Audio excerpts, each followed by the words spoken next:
So the nice thing is this is groundbreaking. This is the first time a university has had an entrepreneur cannabis conference of its type. So we're very proud that you're here to be part of history, and this will be the start of hopefully a lot of programs around this incredible entrepreneurial opportunity. So without further ado, our Dean, Pierre Baltazard, is, you've been here a year and a half?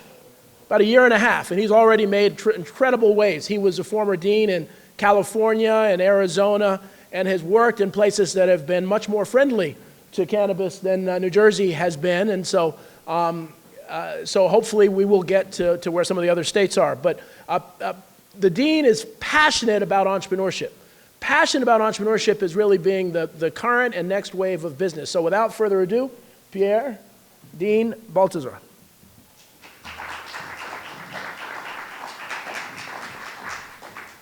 Well, welcome everybody. My role this morning is just basically to welcome everybody, but I'll tell you, it's exciting to walk into this old lady this morning. I have at least, I would say, as much activity as I've seen in this building in the 2 years, of this pandemic. So thank you for showing up this morning. For those of you that have not been here before, I think this is a great monument, a 19th century monument to entrepreneurial thinking. Okay, clearly you probably are aware at this point that there's a connection between this building and the Vanderbilts. And this was actually the farm. So they were growing stuff on this property. In fact, not too far, just about 500 feet that way, there's an orangerie where they would grow all types of exotic plants. Okay, so I think it's very fitting that we have matched entrepreneurship and the burgeoning cannabis industry here at Fairleigh Dickinson University today. So from my perspective as the Dean of Silberman College, I think it's exciting to actually have a group of entrepreneurs in the same room putting their heads together and try to figure out, how do we move forward with this product, with this service, with essentially educating individuals about what this is all about. This is what we're all about at FDU, We've got talent, we certainly have students, We've got faculty that are ready to help you on a variety of stuff. We work with entrepreneurs all the time, And we certainly want to be a force, an educational force for our community. So on that, folks, I'm not the show today. I'm going to be in and out and taking a look at what's going on, taking copious notes to see what our next step is. But without further ado, Dale, let the show go on. Thank you for being here today, and enjoy your day here at FDU.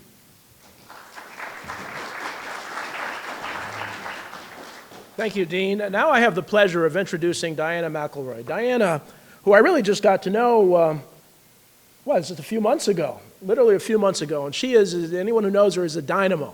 She worked tirelessly. I don't think you slept. I talked to your husband, you didn't sleep at all, talking to folks, getting sponsors, putting this program together. So let's give her a round of applause for this. And then working with my team, Sue Slavin and Maura Panuski. Maura, I think, is out there giving out, just worked tirelessly. And Sue, unfortunately, is stuck in Portugal because of the health requirements, so hopefully she can't be here, but she deserves a real round of applause. But Diana, your passion for this industry, your passion for entrepreneurship has really made this something very special. And so I want to invite you up to introduce some of the panelists and kick us off. Thank you very much. Hi, everyone. Thank you so much for coming to our first annual CannaPreneur conference. In case you can't tell, I'm an alumni from Fairleigh Dickinson. I take great pride in that. I'm first generation in the US. I'm the first one in my family to attend college. And to come back and bring an event such as this, and a slightly taboo subject matter, but one that really is highlighted in the news all around, because the way I see it, it's an emerging market. It's a plant-based medicine. It is something that can potentially grow our economy within the state. So I think it's a very important subject, and I really want to give Dale props because his school really is innovative. And when he heard that there's job opportunities for entrepreneurs, he's like, come on, bring it in. We will do a conference. We will get them all in the same room. So I appreciate you, Dale, and your school. Thank you.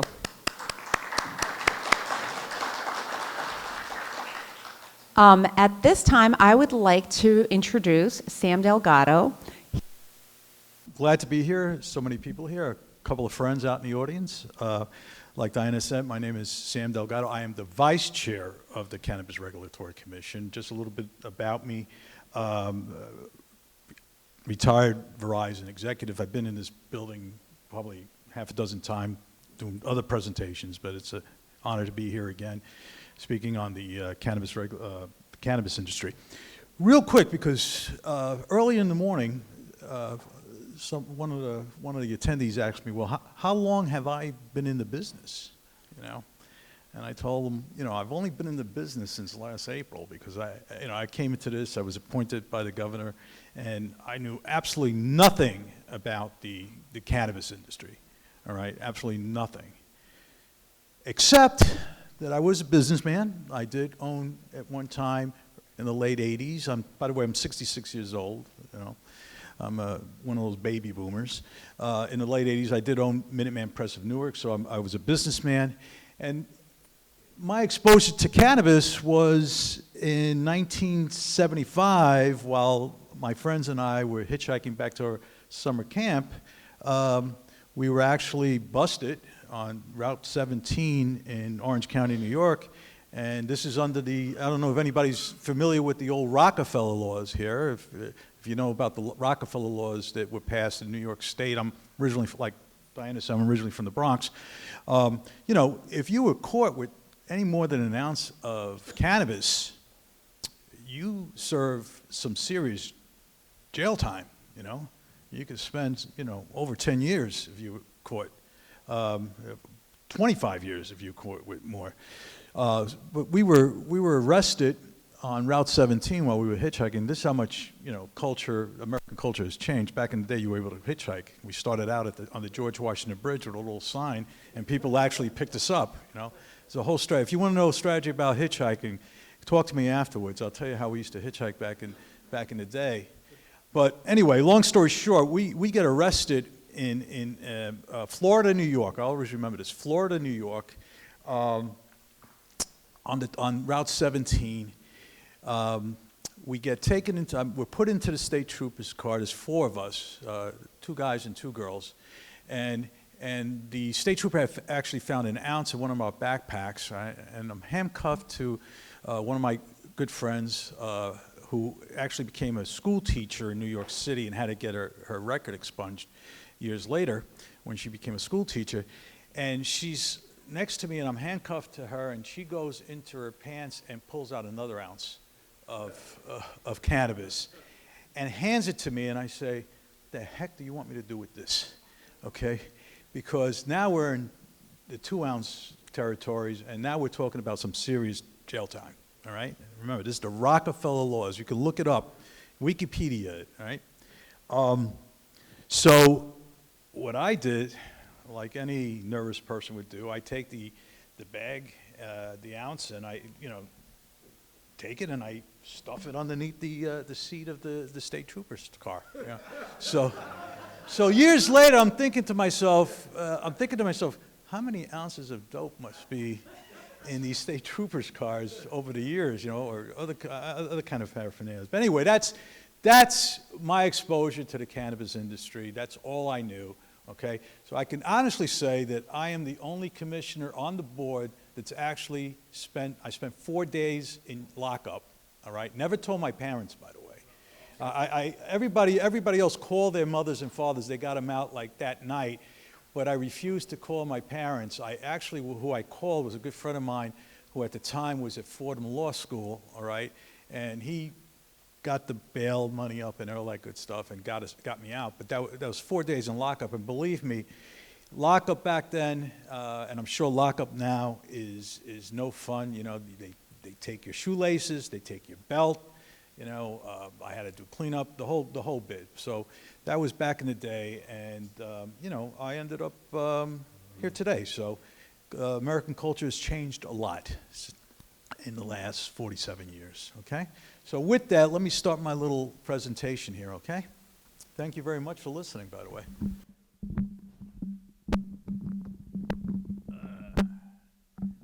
So how do I get this? Because I got it. because I got the mouse to do here. Oh, okay, here you go. All right, so thank you. So, so a little bit of shameless self-promotion. That's my background there. All right. Of course, I didn't put anything there about spending the 4 days in county lockup up in Orange County, but that's my background. You know, 21 years with Verizon, all that good stuff that I've done. Retired military officer and all that good stuff. So, the next thing I want to show you is, you know, some of the timeline. Bringing adult use to cannabis, the cannabis market here in New Jersey. You know, the people spoke back in November 2020. The CRC, the Cannabis Regulatory Commission, we didn't actually start. Our first day, okay, was April 12th of 2021, in the middle of COVID, all right? We had, according to the law, okay, we had 180 days to take that CREMA, all right, and turn that into regulations so that the public could follow those regulations, okay? And I can honestly say that we did work extremely hard, day and night, weekends, because, you know, if you ever read the law, you know, what these legislators pass out, you know, it's, you know, kind of like reading Greek, you know, but you had to take that law and turn it into something that people can read. So it took us, we were, you know, we can say that in August we had the regulations out. So we were very happy that we did get them out in that 100. I think we were, Jesus, I think we were, where's Jesus? You around? Hey, I think we were a couple of days early, right? I think we were like 2 or 3 days early by the deadline. Also in August, that was also the month, 180 days, that the municipalities had to either opt out or opt in, okay? Whether they wanted to, you know, accept a cannabis business, and they had to pass an ordinance, all right? They had to pass an ordinance. So that happened in August. In December, that was when we went live with the licenses for the cultivating and the testing lab and the manufacturers, okay? March is when we went live with the licensing this past March. Was it 13th or 15th? 15th, yeah. We went live for the retail licenses, okay? And then April 11th, we're having a special, by the way, April, we were not going to have a meeting in April. We were going to skip the meeting in April and go into May, but we're having a special meeting in April. Don't ask me what's going to be on that agenda because the agenda still hasn't come out yet, but you can, you know, speculate what we're going to do there in April. So that's going to be a public hearing in April on the 11th. Now, I'm always asked, you know, what is it that you can do and what is it that you can't do? You know, like I'm still asked to this day, you know, when is the CRC, when is the Cannabis Regulatory Commission going to allow home grow? Well, we can't do that. We don't regulate on the homegrown. That's a legislative function. If you want homegrown, then you're going to have to talk to your legislators, all right, your assemblymen and women, your state senators, all right, in order to amend the current CREMA Act, the CREAM Act, all right, to allow homegrown. I believe Senator Gopal has Senator Gopal has an amendment in now. A bill in now to change that, to allow homegrown in there. So again, you'll be tested after this. The CRC is not allowed, you know, we can't regulate that because we're not allowed to do that. But we establish requirements for applying for licenses. We set fees, you know, in our and the website. And I'll talk a little bit about the website because we have a lot of information on that website. We set fees. We enforce restrictions. Make sure, you know, our motto is safety and equity, and safety is very important to us, okay? And then we also impose sanctions for businesses that violate the rules, okay? So we slap them in the hand or we fine them, okay? What we don't have the power to do, we can't override anything that's conflicting in the current statute, okay? So if it's not in the law, you know, we can't add to the law, nor can we subtract to the law. Again, I just talked about permitting homegrown. We can't choose where businesses to operate. That's up to the municipalities. The municipalities, in the law, the municipalities are allowed to, pass the ordinance of how many businesses they're allowed in their hometown. And also, we can't require private businesses to work with, hire any particular people. So I can't pick up the phone call and say, hey, Terracen, hire this guy or hire this young lady, okay? So that's what we can do. So let's talk about, Diana asked me to talk about, I could have talked about a lot of things here, but Diana and I had a nice lunch, and I asked her, hey, kiddo, what do you want me to talk about? What is it that you want me to talk about? Because we can talk about all sorts of stuff. So she asked me to talk about cannabis growth and opportunities out there. So let's talk, let me give you a little bit of statistics real quick. I use Leafy report. Actually, this report's put out by Bo Whitney, all right? Oh, by the way, before I go on, I should have said this at the beginning, my comments, all right, because I'm talking about somebody, right? Any comment that I make, all right, this is a safe harbor, is for informational purposes only, okay? I'm a state commissioner. It's not an endorsement of any company, any organization, or any individual product. So, when I'm talking here, I'm providing information. I'm not endorsing anybody. I'm not going to endorse any, don't take this as any kind of endorsement for any organization, any company, or anything like that. All right, so I got to say that. All right, so that's called safe harbor. Bo Whitney, he's an economist. He's a cannabis economist out of Oregon. He's been around for a while.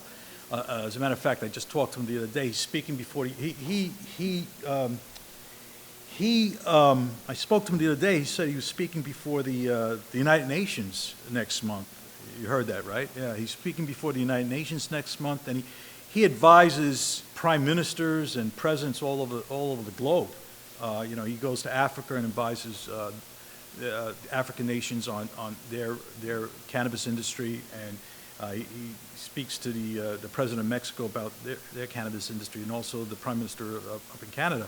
So these job report, cannabis industry last year sold over $25 billion in products, all right, created over 107,000 new jobs, and Bo found that there are 428,000 full-time equivalent jobs supported by legal cannabis as of January 22nd. I think these are powerful numbers, okay? So you can see the potential for growth in the cannabis industry. As you can see, Bo goes from 2017 up to 2022, and he demonstrates the growth of each work of employment in the cannabis industry over the last 5 years. So that's big, all right? That's big. So let's look at where, that's nationwide. Let's look at where New Jersey stands, okay? And this is as of 2021. So 3,147 full-time cannabis jobs that year. There were 785 added.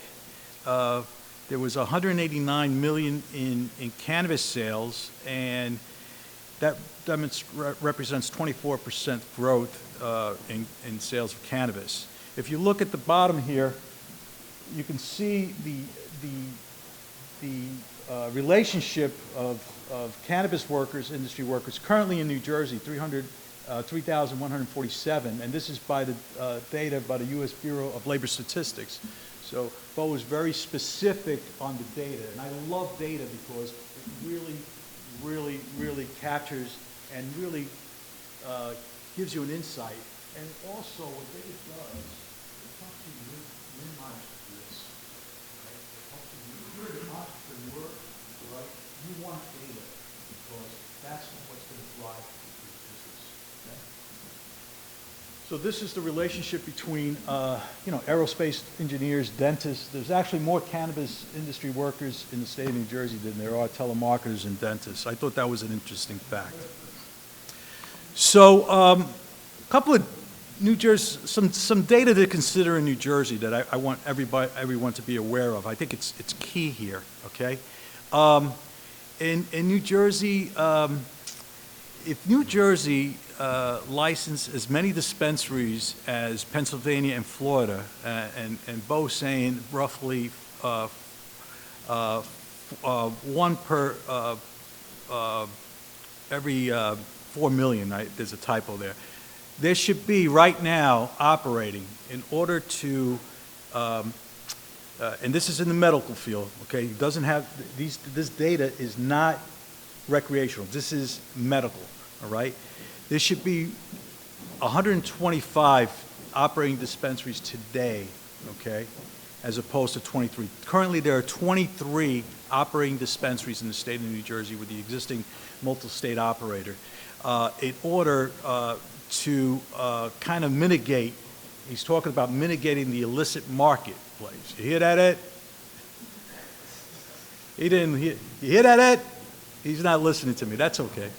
Anyway, so in order to mitigate that marketplace, there should be 125 operating today as opposed to 23. Nationwide comparison indicate that the New Jersey patients sent 149 million into the illicit marketplace. He's still not listening to me.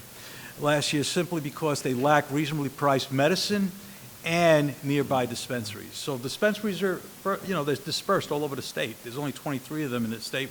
How many? What's the population in the state right now? Is it 21 counties, but the population is like 9 million, right?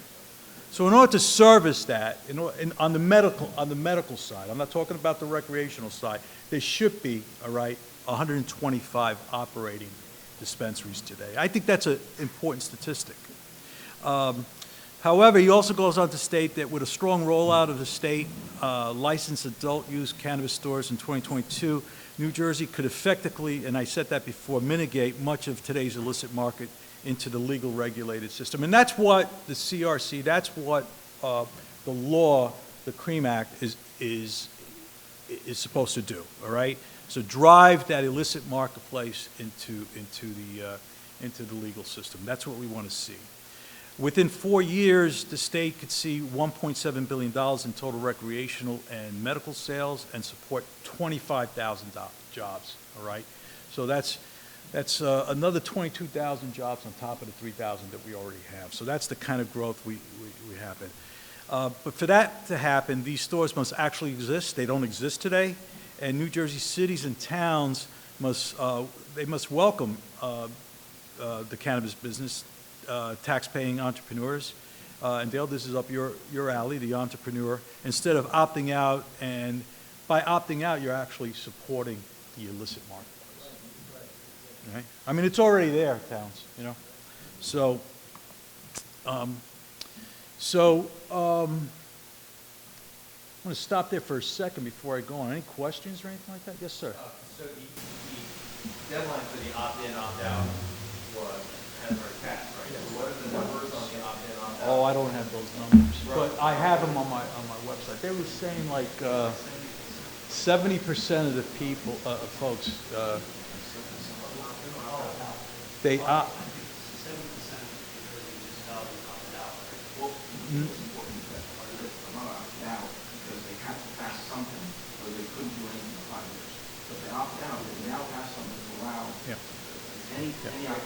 If you didn't pass an ordinance, you were stuck. You had to accept. In other words, if you didn't do anything, you had to accept it. So before you your default was not. Right. So I think 70%. I think that's a good number. Yes, there is, and we have it on the website, so you can do it. And also the other website that has is the New Jersey League of Municipalities also has that list, and they're actually a better list than ours. But yeah, because that's what, yeah. The New Jersey League of Municipalities. If you go to their website, all right, and they have a lot of really good information too. And like Diana said, the League of Municipalities is really the lobbying organization. They're like they're the lobbying organization for municipalities all over the state, all 650 if you want. Barry Lefkowitz. Yes, sir. Just so you know, in terms of they aggressively asked the municipalities to opt out because what they wanted was to see how all these regulations, there's so much burden put on the municipalities, they wanted to see how it would play out in terms of it. Unfortunately, most of the municipalities lack a good education, and you'd be surprised at how unknowing they are. But a number of municipalities are now rethinking their positions and are beginning to opt in. For example, Cannabis, which opted out of medical and adult use, has now opted in as of a little over 3 weeks ago. So you'll gradually begin to see some of these things happening because my partner Carol and I work very closely with the community, and I myself am very aware. Is it all or nothing, or you can opt into medical but not recreational? They're We'll go into that during his Yeah. We'll actually touch we've upon got that. a. Yeah. We're I'll take one more question, gentleman in the blue shirt, and then we'll go on with the presentation. Go ahead. So I noticed your numbers prior page. You had 1.5 billion in sales. 1.7 billion in sales. That's a projection. And I was just going to say, because our projection is almost 4 billion. What do you want to project? Popo, I'll give you his number. Call him. He's pretty good. He'll answer the call. Yeah. And you are who? Full management. Okay. Yeah. Thanks. All right, so let's talk about what jobs and supply opportunities are out there. You know, we break it up into two categories. Diana sent me this list that was like, and I had to sit down and a couple of days and kind of like, you know, see what I really wanted to say, and really break it down and make it digestible for everybody, right? So I broke it down into two categories: plant touching base cannabis business, and then all the ancillary businesses that are out there. So breeders, okay, they focus on existing strains of cannabis and development of new strains. Cultivators, those are the growers, generally indoors in big warehouses. Manufacturers, you know, those are the processors of the cannabis into finished product and produce extractions and concentrates and edibles and topicals. You know, this, a lot of people know, all right, but I'm assuming that there are folks in the audience that don't know this, all right? I didn't know this, you know, till 11 months ago. Dispensaries, those are the, you know, the point of sales areas, and then transportation and logistics, and that's pretty self-explanatory. Those are the folks that transport things, the cannabis products out to the different locations, all right? So examples of plant-touching cannabis jobs, all right? I actually pulled this from the internet. That's out there. I mean, these are currently job listings that are out there. Verano Holdings out in Branchbrook, a packing specialist for $15 an hour, okay? Harvest technician, Green Thumbs up in Patterson, estimated between $25,000 and $35,000 a year. Cannabis cultivator, all right, $35,000 to $70,000 a year. And then director of operations, $130,000 to $150,000 a year. These are actual jobs that I pulled off the internet that are currently out there. So that kind of gives you a flavor of the jobs that are being posted out there for these jobs, okay? You know, and you know, let's be real, all right? Let's be real about this. You know, not every job's going to be $150,000, right? You know, you're probably going to get a lot more of those 15-hour jobs, but there are jobs in between the 15-hour and the $150,000 an hour a year. You know, so you know, these are just examples that I want everybody to be aware of. Okay, thank you. I'll rush it. Let's talk about the ancillary cannabis businesses, professional services, lawyers. If you're in the business, everybody should have a lawyer. Accountants, marketing, those are kind of the professional services. Packaging, all right, boxing, wrapping, equipment manufacturers. Manufacturers require equipment, in order to manufacture, pack, and do the extractables, right? And one thing, I highlighted maintenance contracts. One thing folks don't, and that's something that's very personal to me, because when I had my printing presses, I didn't realize that, okay, I bought these printing presses, but they break down, right? They need to be serviced. They need to be preventive maintenance, right? And I had to enter into a preventive maintenance contract with the printing, the press company, the manufacturer. People don't realize, if you're going to be a manufacturer, you're not just going to have to buy equipment, but you're going to have to purchase the maintenance contract for that equipment, which can run into the thousands of dollars a month. All right? Security and investment. There are, cannabis requires capital, and there are investors out there angel investors and private financiers, and that are, venture capitalists that are out there willing to lend you that money. Some examples of ancillary cannabis jobs. Look at this, BCB Bank, all right? They're looking for an applicant that knows the regulations and legislation pertaining to all cannabis-related business types. $40,000 to $56,000 a year to start, all right? And I'll get into the regulation real quick. I just want to rush this because I was given the 5-minute note. Social equity partner, all right? Folks, they're looking for, folks to get into the business, with the potential. I doubt if this is actually what they're going to get paid, $182,000 a year.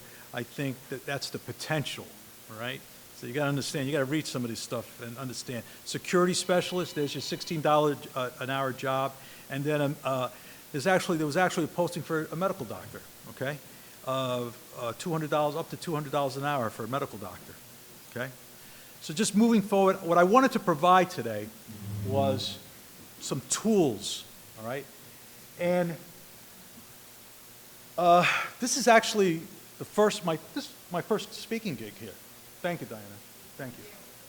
It's my first speaking gig here. And one of the things I want to communicate to everybody, and I want to look everybody in the eye, if you're going to get into the cannabis business, or if you're already in the cannabis business, read the regulations. Let me say it again. Read the regulations. And we happen to have the regulations up on our website. So let me just click this little thing right here. And voila, there's our website right there, right?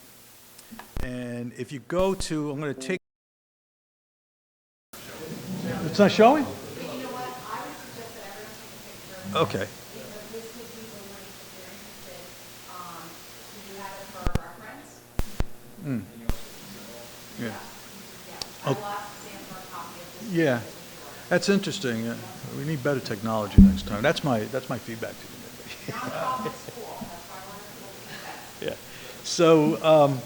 So yeah, I wanted to walk through it. So if you go to our cannabis website, all right, if you go about CRC, then that's a pull down. Go to public information, enabling statutes, rules, and regulations. You'll have the regulations there under the recreational business rules, all right? Read them. I think it's about 166 pages, all right? But guess what? If you have a question, just do a word search. If you got a question about cultivating, do a word search. It's a PDF file. Just do a word search, all right? Then, okay. And this was really, I thought this was really outside the box. At least I was told that. Maybe somebody told me that to just inflate my ego, but they told me that. Well, it was a commissioner, so he wasn't inflating my ego. But if you want to, say you're searching for a job, all right, in the cannabis industry, all right, well, you've got to find out who the companies are, right? Well, if you go to our website and you go under cannabis business, municipal, there's two parts when you go on there, municipal cannabis business and recreational awardees, right? There's a final agency decision letter that's published. It's public knowledge. It's public information, all right? but there's a copy of a final agency decision to every cannabis company or organization that will give a license. Okay? And in that letter, it has the company's address and principal. So now if you're looking for a job, all right, what better way to do that than calling that company up, all right, and finding that information. It's a way of finding the information, all right? That's the way you know, surfing the net in order to find the information. It's very simple. It's on our website. If you take a picture of that, and I meant to have the URL up there, but it's not showing up, so it's okay. And then if you want to get into business, all right, we've worked with the state's Business Action Center, all right, and what they've done for us is they actually have put together, all right, an online app, all right, in their a Navigator, it's called Navigator, all right, that specifically set up in accordance with our rules, all right, how to start cannabis business, right? So, and I went through it, and you got to register, you got to log in and everything like that, if you want to get some data, the state needs like data also. But what I found this, what this Navigator is good for, it's not just good for like a novice, you know, just thinking about getting into the business and knows nothing about the business, or maybe they know a little bit about the business, or maybe they go on a plant in a dorm and they want to get into the business, right? But it walks you through it. And it walks you through in accordance with our regulations, which is really cool, all right? But it's also good for folks that's already in the business, all right? Because with that Navigator, there may be things that you don't know, all right? Or maybe there's things that you depend on your lawyer, your consultant, or whoever you hire, or, you know, to work with you, all right? That will point you in the right direction. And that's key. So I want to leave everybody with the tools. And that, ladies and gentlemen, let's see, concludes my presentation.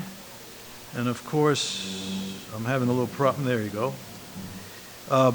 That's our web, again, that's the, you can go to our website, or you can go to, you can call up. That's the phone number at the Cannabis Regulatory Commission, all right?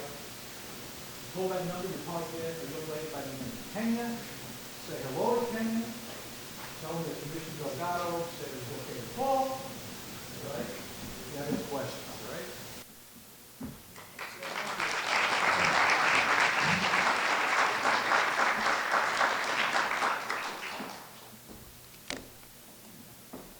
I'm doing all right. Once again, I want to say thank you to Sam for coming today. It is so important for us to have someone from the CRC speak about the subject because it is ever-changing. The landscape is, those of us who are in the industry or trying to be in the industry are learning something new every day, as is the commission, because they're in the process of writing the rules and the regs. At this time, I would like to invite on stage our first panel, please. Ed, Dan. Please join me. And Chris. Where is Chris?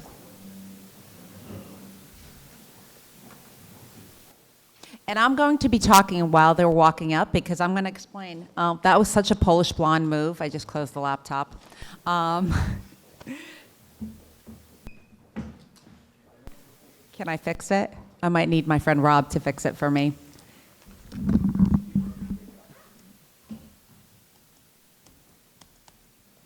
No. That's why I didn't go to school for technology.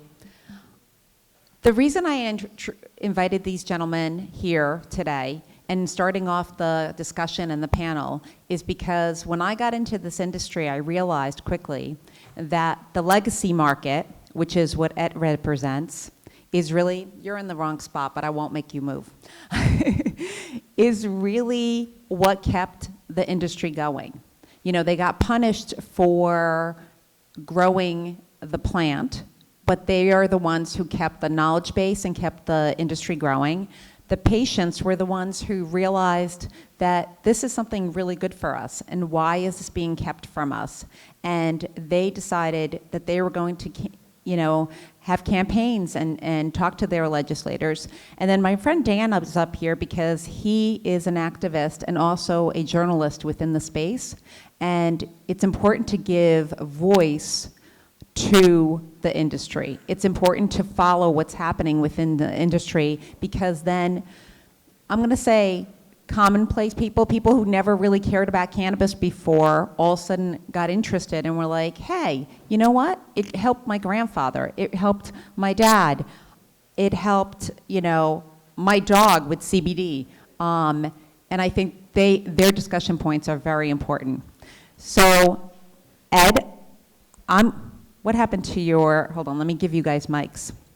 And you guys will forgive me because I am new to this. Here you go. Please test them. No foul language, please. Leave that to me. Hello. Puff, puff. Good morning. I feel like I could get like a band going with the three of you. Yo. Maybe. I'm going to ask you guys to introduce yourselves, please. Ed Fortune, publicly known as the New Jersey Weed Man. Good morning. My name is Dan Uloa. I am the editor of HeadyNJ.com, covering Jersey cannabis news of the market as we move forward in legalization as an independent publication. I'm also on the board of the Latino Action Network, so I've been advocating for cannabis legalization as well. I'm Christopher Almada. I'm vice president of Sativa Cross, also co-founder of the Dover Cannabis community from my town, local activist around New Jersey, and CBD company.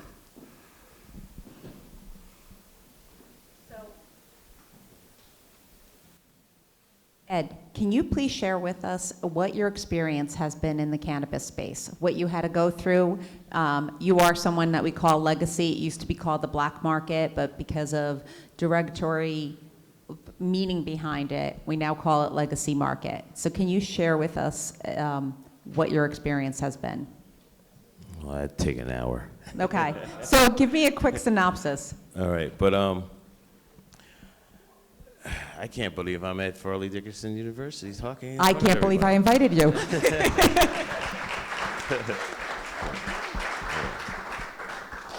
So my history, I guess, would start with, first time one of my cousins wanted to smoke weed with me, and I realized everybody else was lying. And then that got me in trouble later. My first real arrest, I went to prison for, right here in New Jersey, Riverfront State Prison, 17 months, for conspiracy to possess marijuana. I was guilty. I was doing a lot of marijuana back then.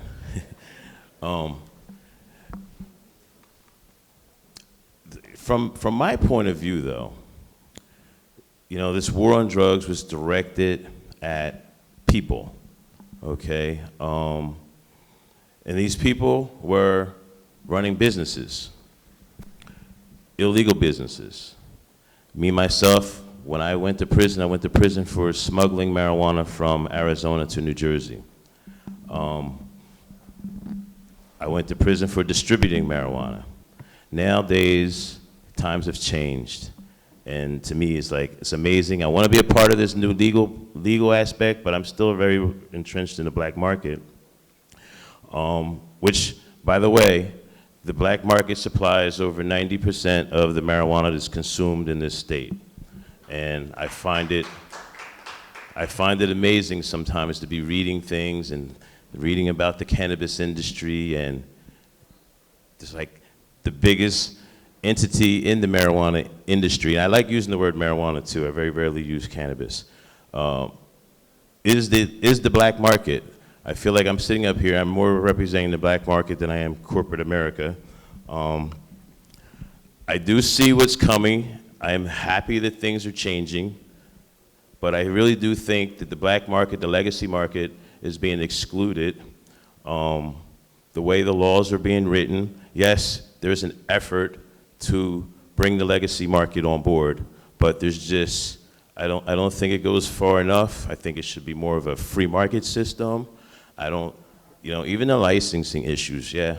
I filled out the application, Mr. Delgado, a couple weeks ago, but I'm not really confident in the system that's being set up for numerous reasons. Just the fact that I filled out an application saying I want to apply for a license. Really, if I followed all the rules, I would have to cease all my operations now and wait for the state to catch up to me. And people like me. People like me are opening up places all over the place now. They are opening them. There were drug dealers. Now we consider ourselves businessmen, and we're opening up despite the law. I want to see Mr. Delgado and the CRCC do very well. I hope it catches up to what the reality on the ground is. The black market's not going anywhere. We are entrepreneurs, whatever word you want to use, we're existing now. We're not going anywhere. I wish there was a way that I can pay taxes on all the money I'm making right now. Because to be honest with you, the black market is thriving while the state is stalling. The black market is thriving while the state is coming up with rules and regulations that half of us are going to break anyway. Some are just not even going to comply. What is the state going to do? I have a saying for that. Some people know it. Get 12. I don't really think the state will be able to prosecute a lot of the black market if they just openly just start selling weed or growing weed. I find it amazing that people are really still asking to grow marijuana. Just grow it. Announce that you're growing it. Announce that you're growing it. Provide it to your friends, your family, your patients, your buddies. I don't think the state can get 12. They prosecuted you, or try to prosecute you anyway. I think all these laws and rules that they're making now are a big waste of time. Ultimately, the free market system is going to prevail, I believe. Maybe I'm wrong. Maybe we'll end up with a system like Colorado. Trust me, I don't think Colorado's the ideal market to emulate to, by the way. I think more of a free market system should exist. As far as, my big issue is the state. What is the state going to do for the black market who wants to be legal? I mean, I can name a couple of issues I have. Banking, for instance. Well, that's a federal issue. That's something that has to come from the federal, and until we have federal, our state can't do much to support the legacy market. And if you don't mind, I'm going to go on to the patient portion of this panel, because I think it's important that what you're doing is, yes, you broke the law. I do want to mention that you spent time and you were punished for breaking the law, and now you're on the seesaw where the state doesn't know kind of what to do with you, because you are trying to go into the legal market, but you have... Well, the way I look at it is, I'm refusing to get off of this Cannabis. I'm refusing to get to the back. In the name of Rosa Parks, you can say it like that. I see this multi-billion-dollar business developing, and I see it excluding people like me, and I just refuse to accept that, and I encourage other people to refuse to accept that and push forward and do what you got to do. Thank you for that. Change has got to come somewhere. Chris, I would like Force it. I would like you to introduce yourself. Please, is this your first time speaking in this kind of engagement? Yeah, this kind of environment, yeah. Yeah. It's different for me. I'm used to being in town meetings and, they're just being in the community involved. Yep. Well, would you tell everyone your story, please? Well, it's a long one, but I'll try to make it quick. 5 years ago, I was in a car accident. I was ejected. Shattered my pelvis, ripped my urethra, and had to make a comeback. Had You know, didn't have many options on the table other than pills. And that was the start of where I'm at now. I just started walking about 2.5 years ago with the cane again. It was a rough journey, recovering from the shattered pelvis. Yeah, I had to get my whole pelvis rebuilt, and my urethra reattached. You know, to be normal again, I had a suprapubic catheter. And then, you know, recovery from then, going to places were federally funded for my, you know, like a stay home, nursing rehab home. I ran into a lot of troubles, you know. I'm thankful for the doctors that I did have that were honest with me, because my accident was in Georgia. So I have family here. I was born and raised in Dover, probably about 15, 20 minutes from here. I was very active in the community, sports-wise, you know. And I had to get flown from Georgia back to Jersey to be with my family. And when I got here, I was sent to this rehab facility, and I wanted to use cannabis, marijuana, for healing. I realized I was taking a whole bunch of pharmaceuticals to the point where, like, I wasn't even eating. It was just pills after pills all day. So I asked the doctor, can I consume? I need to consume. He told me two things. One, he told me I would benefit from it amazingly, and so would many other people in his facility would benefit. But you cannot have it here. You cannot use it here. You cannot even bring it into this building. So that was my first home. That was my first attempt. Because it was federally run, right, the facility? Federally run, federally Yes. funded, and they did not want any part because their funding would go down. They would not be funded anymore federally. So then I went to a second home, not too far from here actually, in Florham Park. I was doing good. I was getting up, starting to take my first couple steps. And then I was using cannabis outside of the facility. There was no smoking facility, but I was doing it behind there. They realized, because I wasn't taking as many oxys that I was, you know, supposed to get every 3 hours or every 4 hours, I wasn't really taking them as much. So they realized, like, you know, we want to run some tests on you, you know, like, see what's going on. And we need to take your urine. I refused. I said, no, you cannot take my urine.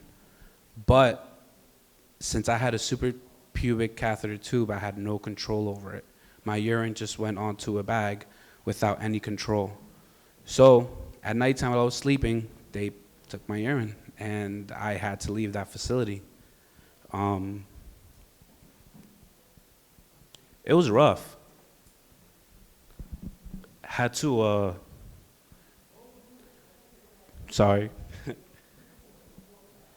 had to navigate by myself.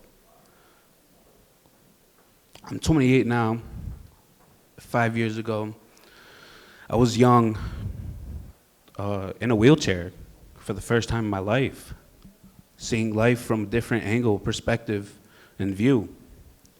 And I just so happened to use cannabis as a medical way of healing. And on top of that, it's looked down upon, family members, everywhere. Like, it was just discouraging to even get to a dispensary. Getting into a wheel transfer from, like, a wheelchair onto a car, I had to use a board to get onto the car, slide over, to drive an hour one way to a dispensary. It was rough, and even then, like, I would get flour. I feel like the state failed the medical people, the patients. I feel like we get treated kind of like stoners. We don't really get access to the oil. We don't get any part of the medicine that's really, like, supposed to heal you. We get flour, You know, we get, you know, vapes, the, what, like mint strips, the sublingual, you know, like what medical value am I really, I need the oil. People need the oil. People need FICO. People need RSO for actual medical value. And you can't go to that for the state, you know? Like, I'm sure black market can take care of it, you know? Like, I can get it from the black market. But I just, it's just, on the medical side, it's a lot for me. And it's a very touchy conversation. Well, that's one of the things that we're fighting for. We're fighting for new forms of consumption for patients because, to your point, FICO oil, RSO oil have been proven to be really, like, stop cancer cells from growing, you know? And one of the reasons I'm in patient advocacy, and Lefty Grimes, who's here today, Lefty and I met at we were on a medical advisory board for the MSO that I used to work with. And you're part of Sativa Cross, which is Lefty's organization. You know, patients need that voice. So I appreciate you being here and sharing your story because I think you're right. I think there's a misnomer that cannabis is a drug all the time. It's really a medication for a lot of people. So thank you. It is. And if I can add, I also feel like the state took a step over the patients. I feel we are rushing. We don't even, can't even really supply all these meds that medical marijuana patients need, and we're skipping on to rec. You know, they signed the Jake Honig law, and we still don't have delivery. But you guys want to set up delivery for rec? Ready to go? What about the patients here? What about people that can't leave their homes? You know, it's a step over for us. Thank you. Dan, I would like you to introduce yourself, but I would like you to share with the panel what you do within the cannabis space in New Jersey, please, because I think I always introduce you as the High Times of New Jersey or the Village Voice. I don't know if you guys remember that publication, but Dan actually has a very independent voice within the space. Hi, thank you. Yes, I am the editor of HeadyNJ.com. You know, I came on board there about 2019 when it seemed like things were moving. We'd get adult use, you know, by December 19. We'd be moving on, but, you know, things have changed. But, you know, I've kept on covering Jersey cannabis. You know, doing so combines my three passions, you know, of politics, writing, and weed. So it's been like a lot of fun, you know, been covering a lot of the things that don't otherwise get covered. Like, for example, today I have new news. We have new sponsors of the adult use and medical homegrown bill sponsored by Senator Gopal.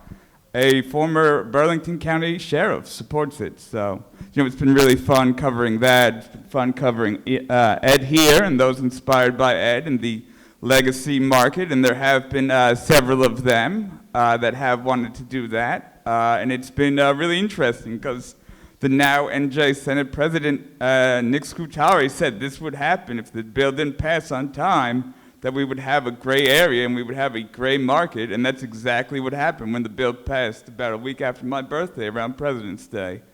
So it's been really fun covering that market and seeing who's really going to push the envelope there. Everybody but Ed says he'll comply with the regulations if given the license. So it's been really amusing in that sense. You know, we have our regs that were introduced last August. You know, you need 2 misdemeanors or to have lived, or 1 felony, or to have lived in an economically developed a bad area for a few years. So those are the license prioritized. But, you know, it's going very slowly. Jeff Brown has admitted they're understaffed. You know, I imagine they are understaffed. It has been COVID. It is very frustrating. I didn't start a business to cover hoodlums in a small market of medical patients. So, you know, it has been frustrating. But, you know, this is the cornerstone of the program thus far. It has been amusing, you know, covering, you know, many people like Chris that were, like, rehabilitated by cannabis. There's a lot of, like, great stories like that. You know, people who were on, like, opioids that they were prescribed by doctors and they barely had any functions, unfortunately, and had a terrible quality of life. And now they're vibrant. he's a vibrant guy, you know, he's walking around, you know, on podcasts, businessman here. Yeah, there's a lot of great stories like that to say the power of cannabis. And, you know, I've respectfully disagreed with Ed about this, the nature of the term cannabis versus marijuana. Marijuana is a racist term created and perpetuated to disrespect and keep down Hispanic Americans who came to this country early in the 20th century. You know, they came, maybe they didn't have the right papers, but their only real crime is believing in the American dream. So that's been, you know, an interesting facet of the war on drugs to cover as it's been going on, and covering Jersey cannabis, covering the towns that'll have lounges. That's a big thing, you know, Scotch Plains. You'll be partying up in Scotch Plains in their lounge soon, knock on wood. So, you know, but it's been a real fun experience. Thank you. So, NJ Weedman, Mr. Fortain, what would you say, like, what would you like the state to focus on to make people like yourself who are on, you want to go legit, but there are roadblocks. What is the most frustrating roadblock for you? I go around all over blocks. But to be honest with you. But honestly, okay, like, the legacy market, Yes. for instance, right now existing, if we're going to go legal, we're supposed to get our marijuana, our cannabis, our cannabis through licensed state facilities. When is that going to happen? And why do we have to wait for these big corporations to be up and running when there are little guys right now? I've been in more, by the way, I've been in more grow rooms in New Jersey in the last year than I've been in like a dozen years combined. Everyone's growing. There's a lot of people. All these, I'm sure the hydroponic places are all making a mint right now because everyone's buying new lights. Anyway, but growing, like the biggest impediment would be obtaining your product. Right now, to be honest with you, there are truckloads coming across the country every day and people buying weed every day, but whatever, the system is setting it up that we have to buy it from these big corporations and big licensed distributors and then you know, this all the way down to the micro grows, when in fact there's an existing marijuana industry anyway. Can I you know, teach they're you? creating this cannabis industry right on top of the marijuana industry that's supplying. I've never had a problem finding marijuana, for instance. I know I can go to any hood, any neighborhood, in any urban environment, and someone has marijuana. And I was a coast-to-coast truck driver. I didn't carry pounds of weed with me. I went to Chicago, I went to this neighborhood. I went to Indiana, I went to that neighborhood. Marijuana is existing. The marijuana industry exists. It was created by the government's ban and prohibition. So there's been a secret society of marijuana industry anyway, and now we have this new cannabis industry that is being, the politicians talk about it, the politicians write laws, trying to create it. I respect you, Mr. Delgado, but the CRC board is a direct result of that. The free market system, if you just say, hey, make it marijuana legal, watch how many people pop up and have businesses, thriving businesses, you know, opening second places in Miami and buying boats, things like that would happen.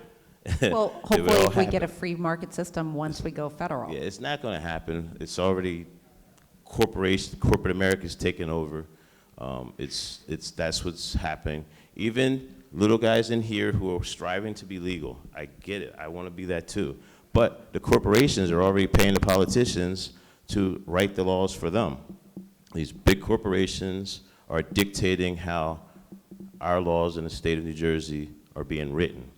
You know, from my point of view, the government and politicians waged a war and they lost. In all wars, usually the winner is the one that divvies up the proceeds of the war. In this case, with the marijuana industry, the cannabis industry, the government lost badly. 40 years ago, they were trying to put everyone in jail for some marijuana. Mr. Delgado getting busted in Florida, New York, that was the result not only of the Rockefeller drug laws, but was the nation's war on drugs. And one of the goals of the war on drugs was to eradicate marijuana. They obviously lost bad. And the black market, the guys who, like you said, despite the prohibition, provided marijuana, created this other industry, this illegal industry, are basically, they're trying to get stepped on and pushed out and in fact, I keep saying, we won. You know, the black market won, the legacy market won. You know, most people in here, how many people in here buy their marijuana through the black market? I'm not saying you never go to a dispensary, but how many people buy it from both? There you go, Mr. Delgado. That's your problem right there. How many people not running for office? No, I'm kidding. That's your problem right there. I don't think it's a problem, though, to be honest with you. Lean towards the black market, include us. Watch how smoothly the industry then starts operating, you know? I'm going to move on to Chris. Chris, as a patient, you said that your biggest concern was availability. What would you like to see on the market, on the shelves tomorrow to help people like yourself, to help your friends within the industry, you know, who are patients? Everything. Anything and everything that cannabis has to offer. Water with cannabis, whatever. In Maine, they have water with cannabis in it. You know, like, we need that. We need that here. We need that everywhere for patients, you know? And availability, I mean, I should get it delivered like how anybody else can get their pills delivered to their house, you know? It should be that way. And unfortunately, we don't have that. But the black market can do that, you know? And it's I don't know. We need edibles. We need everything. You know, we need everything, honestly. That's why these conversations are important, because I think people who are not affiliated with the industry, and there's a lot of industry insiders, but people who are not don't realize that there's an actual need for more product type, more forms of consumption. Yeah, different types of consumption. Not everybody, you know, for me, you know, sometimes I can smoke a joint. Sometimes I can't. I can't even get out of my bed, where like the fecal oil would be coming great, you know? It'd be awesome. I actually, when I got my urethra reattached, I didn't use any pharmaceuticals, any. I just used Arcel. I just took oil, and I didn't have to use it. I didn't even go get the prescription at all. You know, it was amazing. But yeah, we definitely need more options, definitely. And now, Dan, what would you like to see happen different in the state? Now that we're looking at adult use, what would you like the program to look like if you had your ideal? You write on it and you understand the politics behind it. Right, so we need, let's say, about 200 open dispensaries, you know, adult use and medical, maybe more than that. You know, we need lounges, you know, we need edibles. You know, I myself am treating any number of things whereby an edible often helps better than bud. Sometimes for eczema, for example, you know, we definitely need that. We definitely need FECO and RSO. That has a lot of things. You know, we need, but we can't just have like large corporations that like say they like promise the world and like put on like a little PR blitz there, here and there. You know, we need the small business people. We need people like Ed, you know, to get in the market. And, you know, Ed might be disillusioned, but I think he's ironically inspired everybody to actually create the market that would accept him. So that's been, you know, an interesting thing seeing. You know, we're moving ahead, you know, with these small businesses that we want to see. Like, I think it's a great way that it will revitalize any number of communities, you know, serve as an economic engine in that respect. You know, it's really exciting that way. You know, it is taking too long. I think the problem is that the companies that insisted on selling weed didn't really have their act together. I don't think Verano had their act together when they threatened in the mainstream press to lay off workers. I don't think their paperwork was in order with the local towns. I think Curaleaf was a little premature with its bluster. In terms of being ready to actually sell in the adult use market, that they have not been approved by the CRC justifies subsequent points. Thank you. If I got one more thing to add that Yes. you actually pointed out too, lounges. Patients need lounges. A lot of these patients, you know, they're on disability. They, Section 8 housing, they can't consume inside. Winter times, it was rough for me, you know. I had to wheel myself out in a wheelchair and smoke and consume while it was snowing, raining, and, you know, so like these lounges will help a lot of these towns. My town including, like they will offer the retail spot but no lounge. What, you know, like, yeah, it's supposed to be a recreational store, but what is it to say I can't go in there as a patient and medicate there when it's raining, when it's snowing? That's also a big one.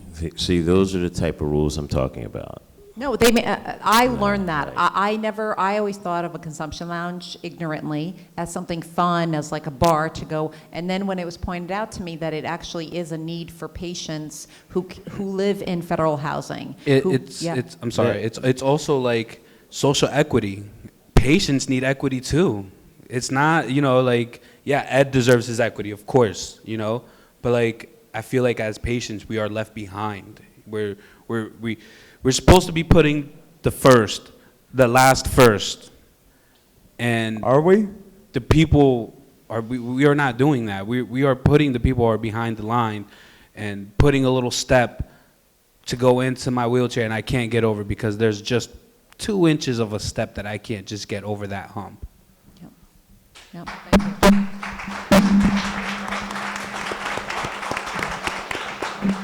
Thank you. Back to the lounges just for a second. I actually run a place that's open, and you can call it a lounge or whatever you want to call it. But I think it's not just for, say, Section 8 people who, or in federal housing or something, and they can't get out. I mean, it could just be like the situation like your mom or your wife. Or kids, you know, your father. So you find somewhere else. People who consume alcohol have plenty of places to go to. You know, they go to this bar, that lounge, this restaurant, that restaurant. And even people who consume cigars. There's cigar bars everywhere. Why can't we have a weed bar? Why can't you go chill somewhere? Like if you come to my place, the whole backyard is set up where you can just sit back and chill and smoke weed and network. A lot of people network. A lot of it has to do with the stigma. That's why we're doing this, because we're bringing down the stigma that, you know, alcohol was once prohibited. You know, cigars were stinky. Now people accept them, that you're cool if you're smoking a cigar. And I think that's why we're doing this, and this is why we're trying to be innovative, is to show that this is a new industry, but it's also a medication. It's also, you know, something that's needed and talked about. But I think also if you own a place, again, here's my whole radical side. If you own a place, invite anybody you want to come smoke weed there. There's your weed lounge. Get 12. You know, once again, we're going to prosecute you because I invited 10 people to come over to my place, whatever it is, whether it's a bar, whether it's just a room like this, you can get like 100 people in here. Not yet. You know? Not Come yet. on, how many have weed on them now? No, I'm kidding. They're going to take the T-shirt away from me. Yeah, I really want to thank I want to thank the three of you for coming out today. And I know you flew here from Miami, so I really appreciate you. Dan, thank you. Chris, always. Thank you so much.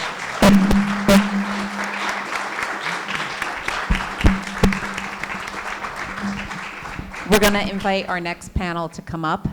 Thank you so much. That was the key to get up, right? Here's your coat. What's your hurry? Thank you. So one of the beautiful things about university is that we want every perspective. We want all sorts of perspectives. And I love them. That panel was fantastic. So thank you all. Now we're going to talk about the legislative. Anna's going to put up the name. And so I've gotten to know all three of them very, very well. So you're in for a great, knowledgeable panel. So first, if you'd introduce yourself. Barry Lefkowitz, could you just say a little bit about yourself? Please. If you don't mind, I can't stand sitting in a chair. Look, first of all, major purpose you're here is about education and understanding. Let me share with you, it's the same process for dealing with the legislature and dealing with regulators.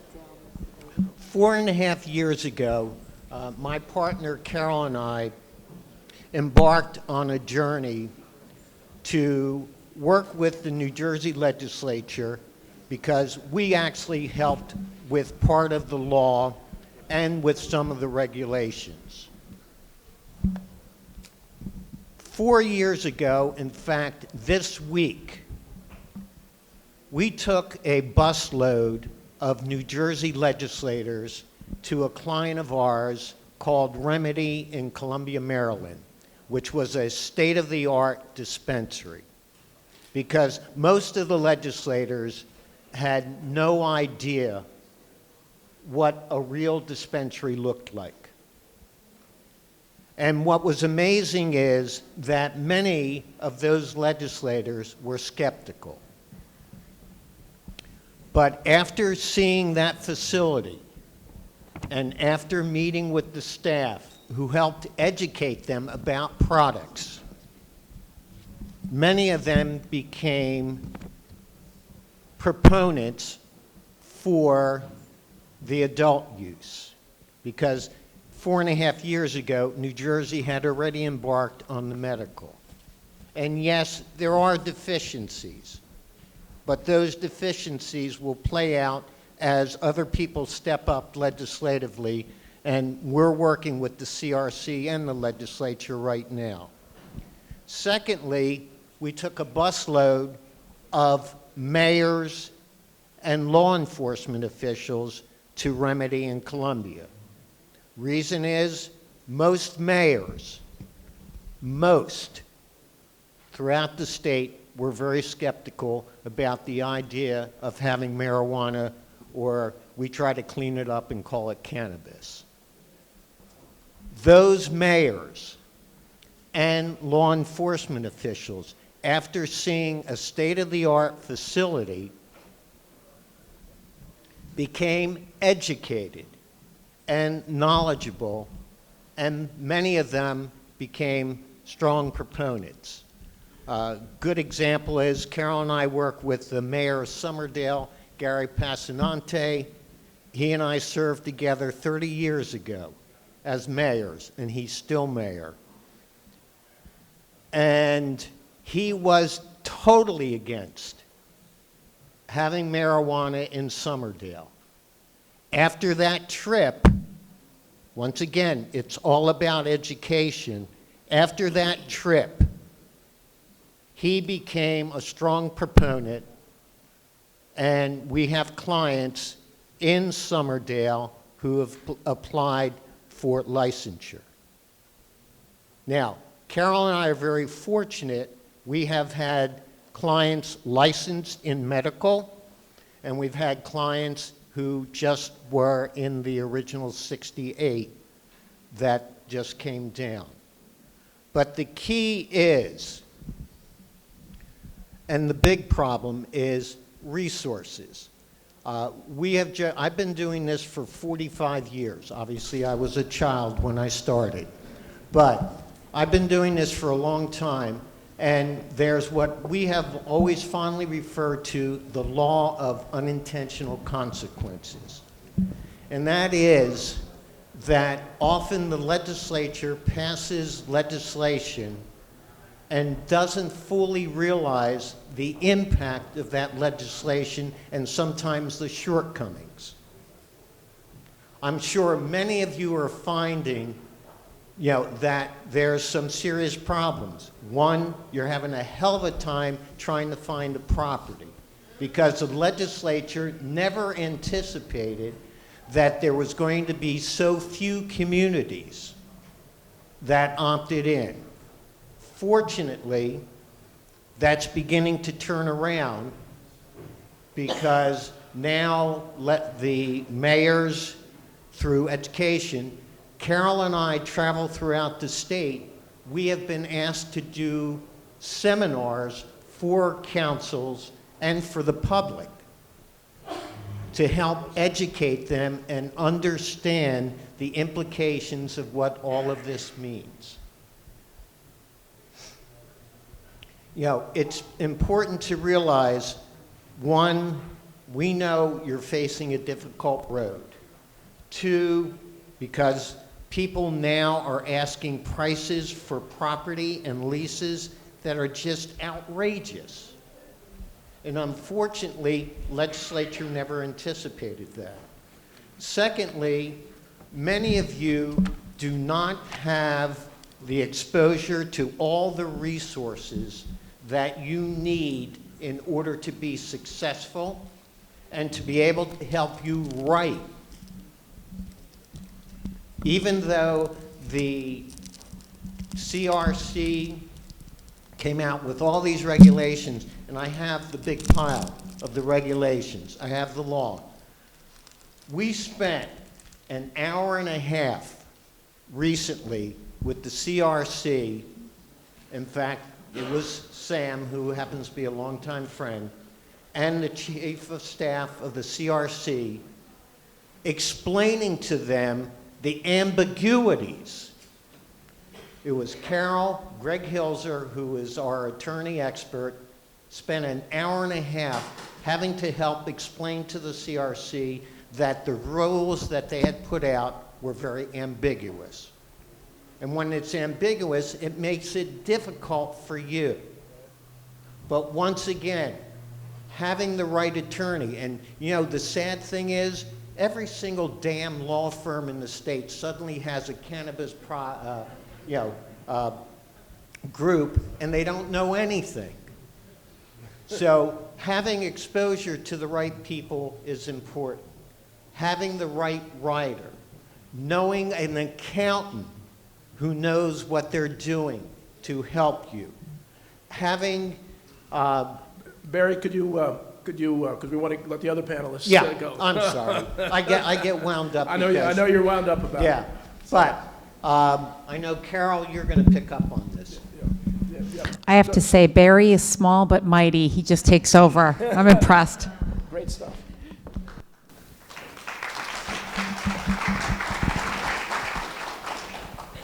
Good morning, everybody. I am Barry's sidekick, Carol Gable, and yes, we have been going around the country and also the state of New Jersey.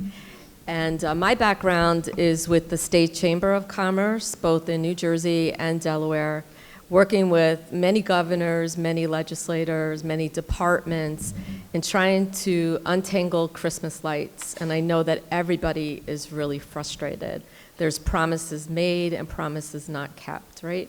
And the timing of everything is what's most frustrating, especially for our clients in 2019 that put down a lot of money and had to wait 2 years, okay? So I think that's part of the problem, is that it's sort of like a yin-yang, right? You have the black market, you have entrepreneurs, you have people that are dealing with the ancillary benefits of cannabis, marijuana, whatever you want to call it. And that creates a lot of confusion. So part of why we're here today is to try to untangle those Christmas lights and give you a perspective, a different angle, so that you also can be part of it. So I think a lot of it is about choice, about how you see this very sexy plant, and also risk, how you manage it, okay? Alcohol is brought up a lot, even drugs. I have an 87-year-old aunt that was hallucinating because her thyroid was off, and we had to get the right drug to pull her back together. My daughter is in Oregon, and she deals with ayahuasca in Peru, and they want to hallucinate in microdoses and also do research. So there needs to be a balance of risk, and that's really important for the state. So I come from a regulatory compliance background. I'm a paralegal, I'm licensed in insurance. So I think it is a great thing that's happening, and I look at it from many angles. It's not just one way, you know, so we're all here together to try to figure out how to untangle those lights. And, you know, my colleague and other panelists today is an expert in accounting, okay? There's other areas that we have to pay attention to. Sometimes we have to color in the lines because it's what mitigates the risk for all of us. We don't have labels on marijuana, cannabis that's in the black market. We do have labels on alcohol. It's a choice. You can go drink a quart of vodka or have a glass of wine with your family. It's your choice. But there's labeling and there's laws wrapped around it so that you don't get in your car and kill somebody. And if you do, then there's consequences. We just don't happen to have that right now. And we're all trying to play in the sandbox together. So I really appreciate Dale, Diana the opportunity to come into a forum where we could all talk about the angle and how we want to approach it. Thank you, Carol. Neil. Thank you. So I just want to get my thank yous out first. So Dale, thank you very much for having me. Diana, amazing that you put this together and it's here. Barry and Carol, I'll be on the panel. I have people that flew in from Florida for this event, from Georgia. Shout out to Georgia. And of course, Dave from New Jersey. My friends, Lefty and Ed, and people I've met through this whole community of cannabis. So, and most importantly, my wife, who is here, and of course, very excited that she came to attend this. So who am I? So my name's Neil, and I'm a CPA. I've been a CPA for 30 years. I actually am a Jersey boy through and through. I went to college at Trenton State College, and actually I wish I came to FDU because they're the first ones to hold the cannabis event. And then I worked for Coopers & Lybrand, which was a big 8 firm back in the day. Then I moved on to Wissing Company, which was actually right outside the gates of FDU. I did auditing, I did tax, I did consulting. After that, I moved on to Amper, Politan, and Mattia, which is now Eisner Amper. If you're driving the Parkway, you'll see their name on a big building. And then at that point, I became an entrepreneur. I went on my own. I started Castle Consulting back in 1998, and still is running to this day. After that, I started a magic store, travel agency, payroll company, and then something magical happened. But unfortunately, before the magic happened, my mom passed away. So I researched cannabis, and I found that fecal oil, Chris, is an amazing product for people with cancer. So I was trying to understand how someone sick can't get access to medicine. And then out of the blue, a client walks in and has a company called CanCure Tours. They took people out to California back in 2005 who were sick. They had to incur the large expense to get out to California, see a doctor, go to a dispensary, and then fly home with medicine, which of course back then, it's scary enough going through the process. What do you think about getting on an airplane with, quote, drugs, okay? So from that, I mean, as a CPA, I was pretty much pushed into what the Compassionate Use Act of 1996 was, not the Compassionate Use Act of 2010 for New Jersey. So I kind of jumped into the understanding of the laws and the nature of society and how do we kind of make life easy for someone that's sick. So, I mean, if you open up the Compassionate Use Act and look it up, it was just simply any person who is sick that had a qualifying condition can see a doctor, get a recommendation, and then get their cannabis. So, I mean, as a CPA, I try to simplify it down. So at that point, the Compassionate Use Act was anyone can see a doctor, not just California patients, anyone. So for me, I'm a technologist as well. So I was like, if you could see your friends through the iPhone, assume you're going to see a doctor eventually through the iPhone. So the Affordable Health Care Act came out in 2010 with Obama, which allowed doctors to see patients virtually, which I knew that was the opening for the eventuality that you guys can see a doctor virtually, to see a doctor to get the recommendation done, which I was like, that's fantastic. I don't have to fly to California. I don't have to spend a lot of money, and then I can the question became, how do I get my medicine at that point if I live in New Jersey? So one day in 2015, and this is 10 years after all the research, my back was out with bad sciatic. I get a call that I can actually do a live telemedicine appointment with a doctor, get the recommendation done, and I did it in my garage, and I got the recommendation sent to me, and of course, I can laugh about it because if you guys are old enough, you remember when the driver's license came out with the little open, like that, it looked like they just made it up and gave you a fake license. So, but I knew it was real because I checked, of course, California's doctor, and he was a licensed doctor. I knew I had a medical condition that I had to take care of, and I knew at that point I could design a model that can help people anywhere around the country see a doctor virtually, order their medicine, and then because of the interstate commerce question, we are allowed to ship directly to a patient. So CannaSense.com got formed, CannaSense Total Wellness. allowing anyone in this room to order their cannabis and have it shipped directly to them.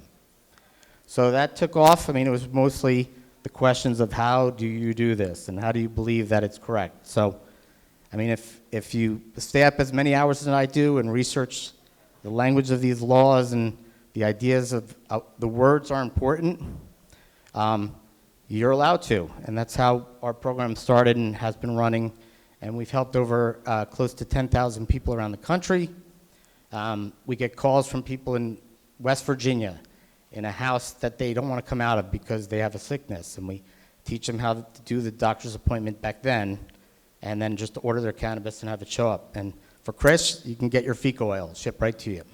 So the process was pretty simple, but of course, I think in some people, they say I was ahead of my time, but I don't want to be dead before I find out that it's here. So, I mean, I'm getting older, and I always feel like if we wait for government to make that decision, we'll all be dead before it actually comes to reality. So that's what I've done, and I mean, I'm very happy with our program, and I'm happy to be here, and of course with Diana, who is an amazing woman for putting this together. So I look forward to being on the panel today. So Neil, the scholarship, you want to say something about the scholarship? Yeah, I was going to save that for last because I thought that was special, but I could talk about it now. Yeah, say it now. Okay. Yeah, no problem. So part of being an entrepreneur is going to decide what type of entity you have. Okay, you could be a single member entity, you could be an LLC, you could be a partnership, S Corp, C Corp, a nonprofit entity. So when I formed these companies, we had the company out in California, which is a nonprofit mutual benefit corporation.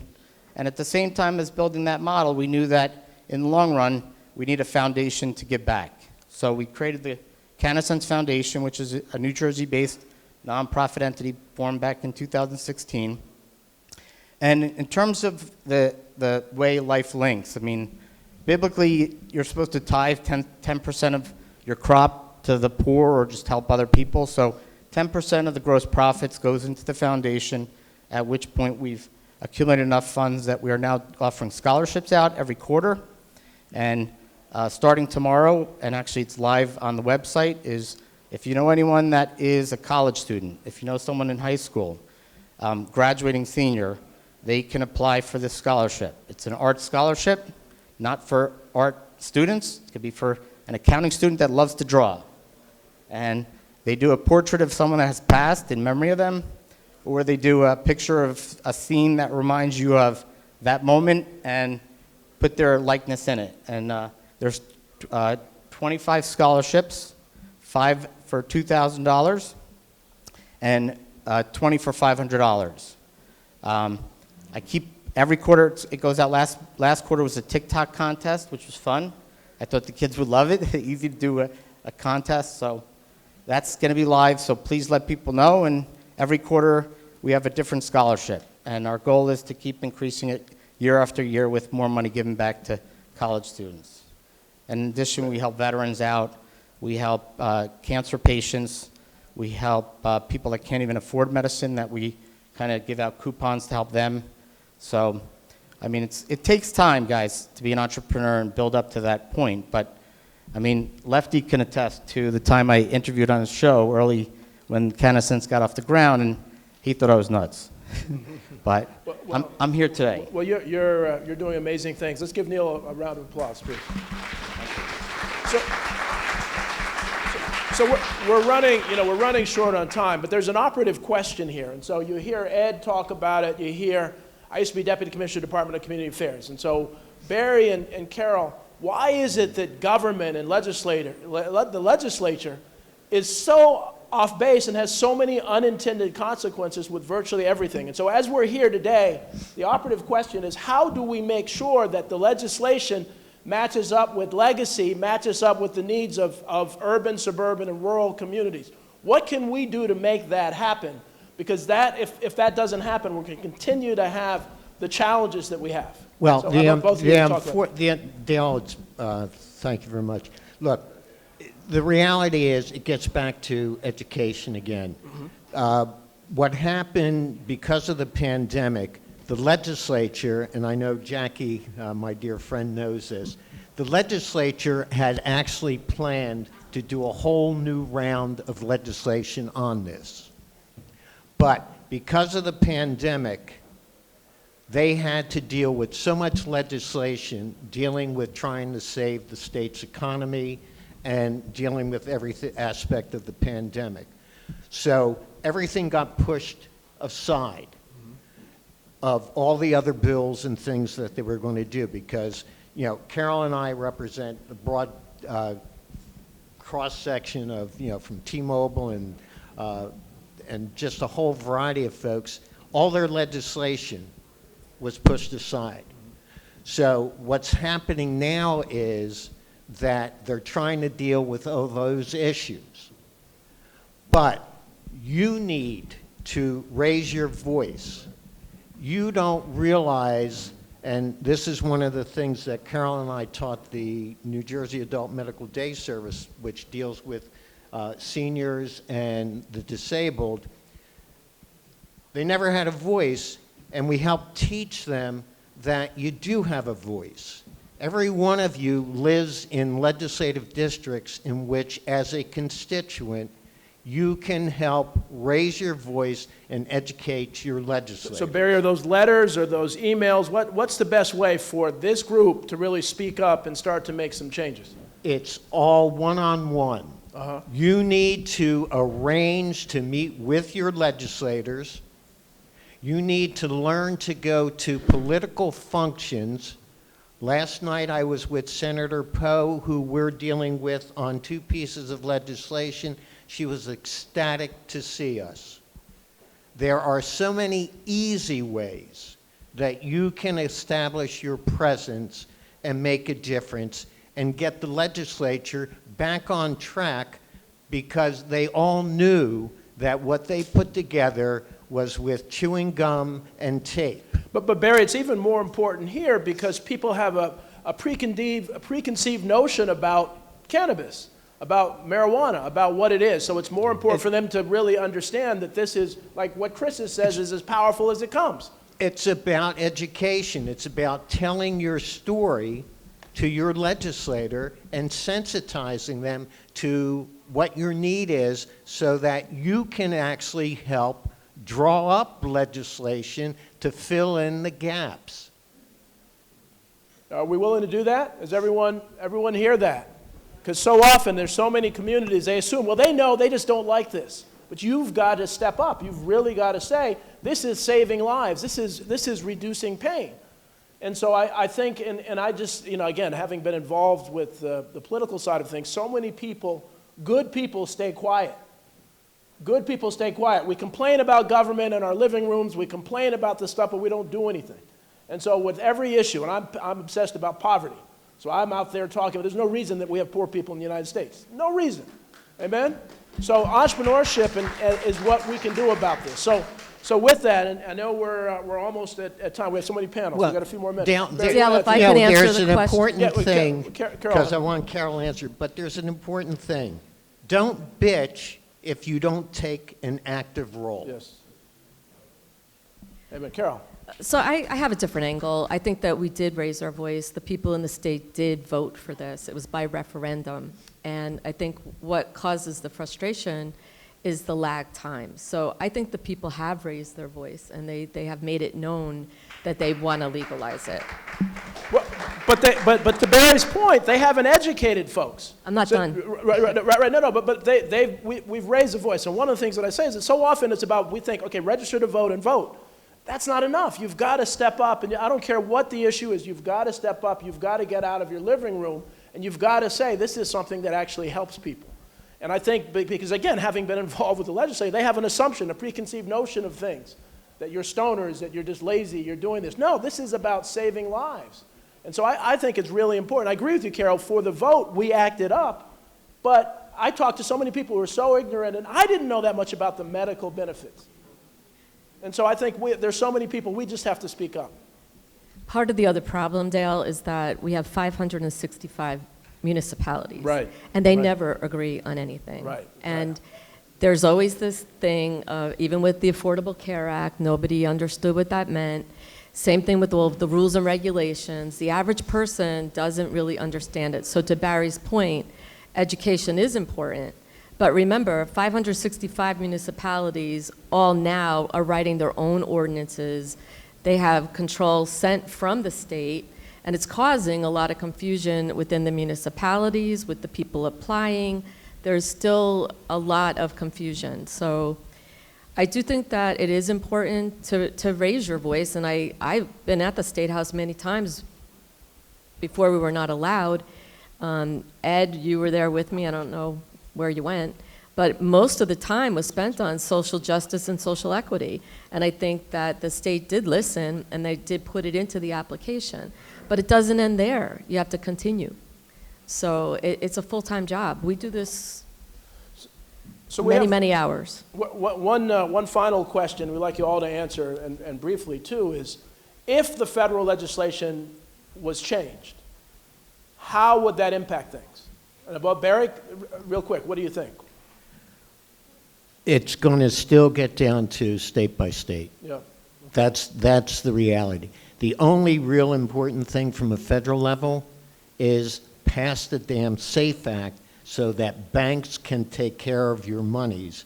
And by the way, there are some banks in New Jersey, Carol and I are working with a couple of them, that will take cannabis money. So Carol, how would it change?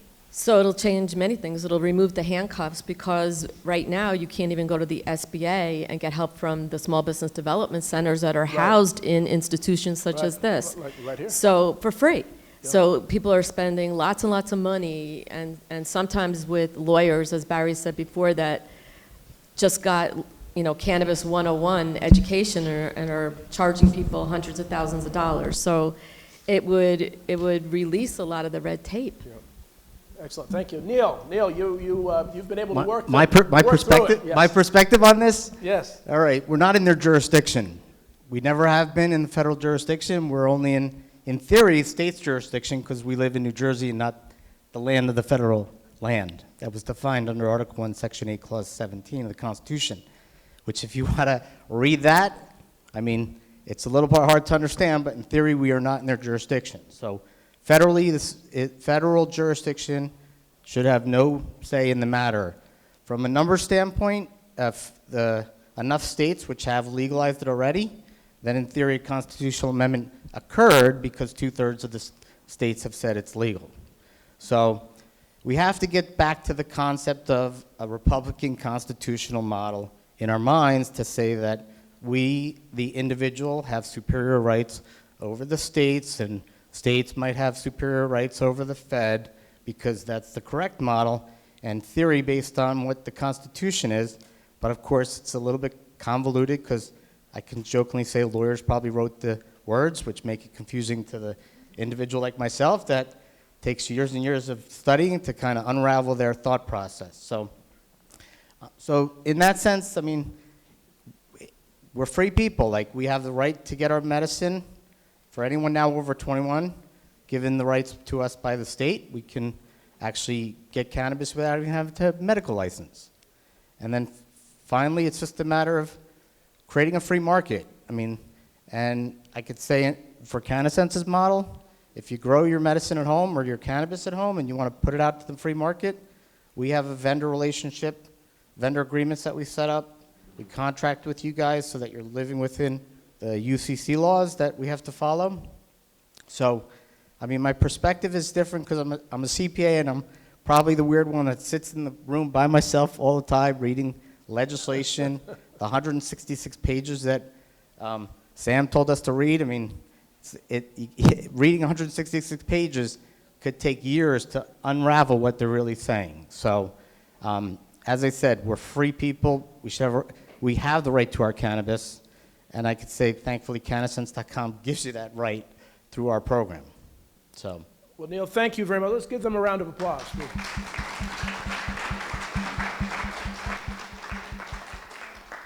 I would love to introduce my last panel, because this is really what this conference is about. The entrepreneurs that saw the cannabis space and pivoted their businesses towards this new sector of the economy.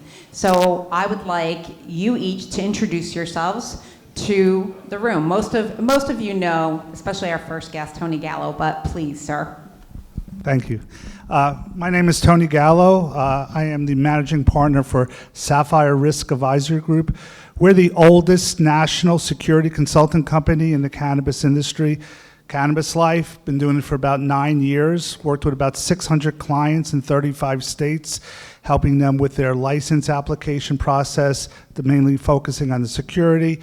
Built out 72 cannabis facilities, including Terracet in Boone Township, a pocket carrier in Phillipsburg. Currently working with over 60 clients in New Jersey on this round of retail and cultivation licenses. Thank you. And can I just say that Tony's turned very fancy on me because he's got a lot of accolades, but he's also going to be in High Times magazine in May for 100 most influential people in cannabis. So, my fancy friend.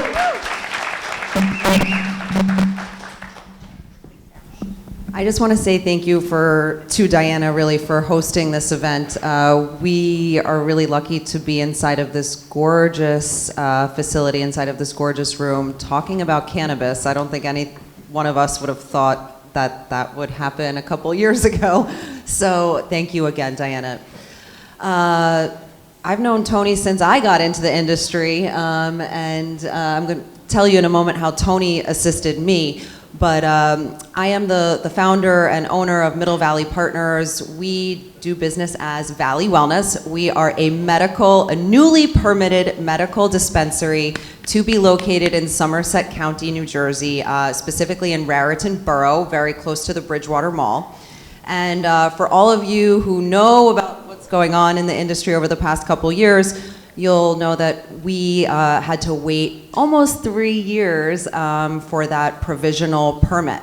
So over those 3 years, I left my job as a criminal defense attorney to become an entrepreneur, to enter the cannabis space, to operate a retail medical facility, and really had to, as Diana used the term so eloquently, pivot and figure out what was I going to do? What was our company going to do thank you, Tony, during that wait? And so some of you may be familiar with the application process, but really workforce development, training are key facets of that application process. It's the basis of your business. Who are you going to hire and how are you going to train them to do the job that they are supposed to do? And so New Jersey Cannabis Certified was born. We started out in partnership with Raritan Valley Community College and now operate in partnership with nearly 7 community colleges across the state of New Jersey. New Jersey Cannabis Certified really trains individuals for entry-level jobs in the industry. If you're looking to get a plant-touching job, on the other side of that, we also cater to individuals really that just want to know about the industry. Maybe you want to get your medical card, you're a little bit hesitant to go into the dispensary for the first time, or you don't know how to dose cannabis appropriately. So New Jersey Cannabis Certified is taught in 5 modules over 5 nights live on Zoom. So you can take the class from anywhere across the United States, but we are New Jersey specific. Module 1 is Cannabis Laws. Module 2, the basics of cultivation. 3, manufactured products and testing. 4, the endocannabinoid system. And Module 5, dispensary specific training. You can't get an entry-level job in the industry without knowing a little bit about a lot of things. And so that's the basis or the theory behind New Jersey Cannabis Certified. And coming down the pipeline in New Jersey is mandatory training for all plant-touching jobs.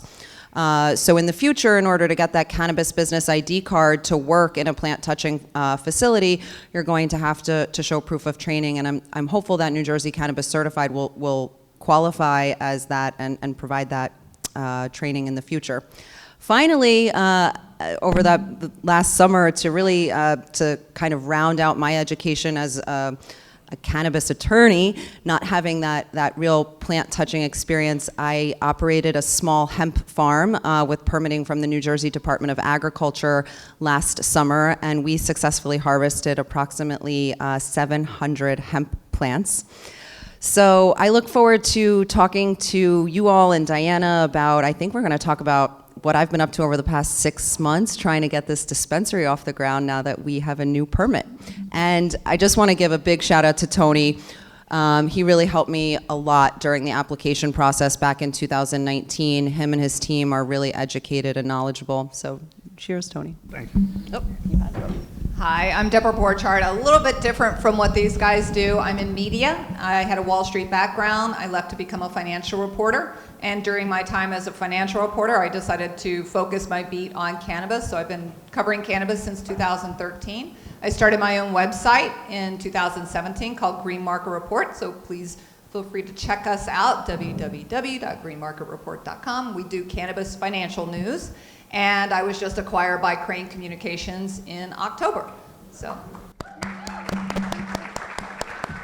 thank you. My name is Alexon Collazos. I am the senior partner of the B. Gill Group. It's a government affairs and political consultant firm. How we got into this industry is what we're speaking about, cannabis. So prior to 2018, our company didn't do any cannabis related, we didn't do any cannabis of any kind industry. So when the 2018 application came up and a multi-state operator came into New Jersey and they were excited about the process, they contacted us because they wanted to have insights of how New Jersey works, the political and the structure of government in New Jersey. So basically walking them through what the process is at that level, at the state level. We were successful in advising this one client. So they were one of the first ones in 2018, one of the 6 that got an ATC license.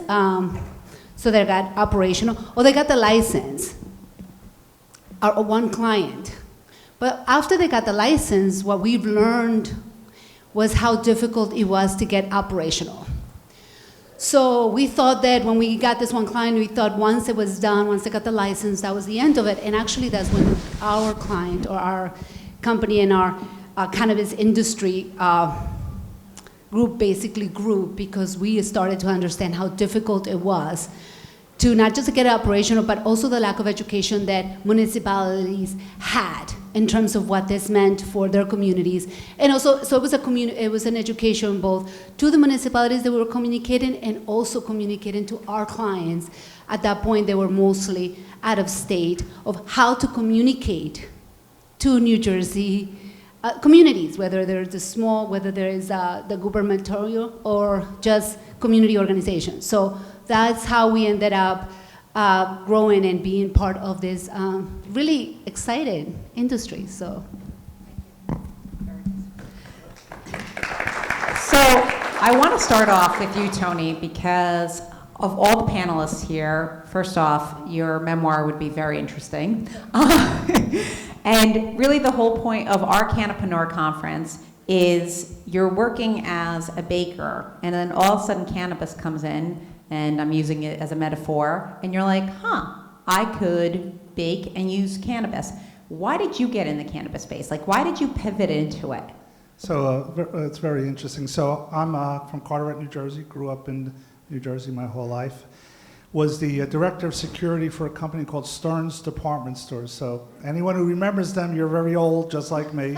They're now Macy's, Willbrook Mall, Woodbridge Center, Paramus Mall. I also was the regional director for Sears and headquartered in Hackensack. Company I left after being their director of security was a pawn shop chain, high-risk business, large amount of cash, very desirable piece of merchandise. And we worked with jewelry stores, pawn shops, liquor stores, convenience stores, firearm stores, and I get a phone call from a company, startup company called MJ Biz. And they said, hey, we're gonna start doing cannabis shows, and we're gonna do our first one in Boston, and we need someone to talk about cash management. And I knew absolutely nothing about cannabis other than what I smoked in the park in Carteret. And I said, sure, why not? And then immediately looked up the cannabis industry and realized large amount of cash, very desirable piece of merchandise. Spoke at the very first event, 125 attendees, very similar to this room, 15 vendors. Fast forward 9 years later, the same event last year had 35,000 attendees in Las Vegas and over 750 vendors. So I fell into the cannabis industry because my trade, I've always been in the security field, had been to transform that into the cannabis industry, which was a natural fit. And that's what I tell a lot of people who are looking to get into this industry, and they think it's a unique industry, like you're selling uranium or you're selling, something nuclear waste or whatever. It's a retail business. The jewelry store, if I remove the jewelry and put cannabis, I have a dispensary, 90% of it anyway. Same thing with, a cultivation facility or manufacturing. So I come from retail, been in retail over 25 years, and I'm still in retail. Perfect, thank you. You're the prime example of how, you're in one lane, but it's really the same lane with a different product. Thank you. Sarah, I have told your story many times. You just told it. You've been able to pivot, and we've all heard what you've been through with the 2019 RFLs. But now it's Sarah 2.0. Like now you are opening your dispensary. You have a new perspective on life, and we just talked yesterday. Tell me what you've learned about, some of these are ancillary businesses looking to function in the cannabis space, and you have need for them. Tell me about what you've learned. Well, I've learned a great deal of patience over the past 2.5 years. But really over the past 4 months, we had a long wait, and I know that I've said that, but I kept putting things aside and saying, we'll do that when we get the permit. We'll do that. I didn't want to spend money. I didn't want to spend time or effort researching that information, not knowing if we were actually going to have the ability to use it or the need for it. So I was very fiscally conscious during that time. And so now when we got the permit on December 7th, the provisional permit, I'm like, holy cow, why did I put off doing all of these things? And those things are all of the ancillary services that I think you guys are here representing. And so I have met a lot of the vendors at these events that we've gone to, but now it comes down to actually making the choice of what point of sale provider to use, what CRM platform, what texting platform, what delivery platform. There are and I'm talking right now about all of the software and the tech stuff. I'm a lawyer. It's not my specialty. So it is a big lift for me to organize this information, figure out what the best options are, what is going to fit our need as a small business. We are not a multi-state operator. We don't have multiple locations. So again, finding the right fit. To talk a little bit more just about all the other ancillary things that are coming down the pipeline. I mean, right now I am super focused on the tech side, both the software and the hardware. I feel like there's a lead time issue because of COVID, so trying to nail down the items that we're actually going to need physically in our dispensary. I'm talking about door frames, HVAC equipment, security equipment, what packaging we're going to use, what we're going to put in the employee break room, what HR solutions we're going to use, how we're going to do payroll. All of these, it sounds like minutia, but all of these things are absolutely necessary to become operational. To put it in perspective, when a new company is given a provisional permit by the Cannabis Regulatory Commission, they are handed something called the operational checklist. And this is like a 30-page document that a company has to go through and notify the commission upon each step of the checklist, and then get approval from the commission before they can become operational. Some of them are very simple, like hanging this poster in the employee break room, and other things are really detail-oriented. How are you going to house and record and store all of this really patient-sensitive information that needs to be HIPAA compliant? So a lot of needs for ancillary services.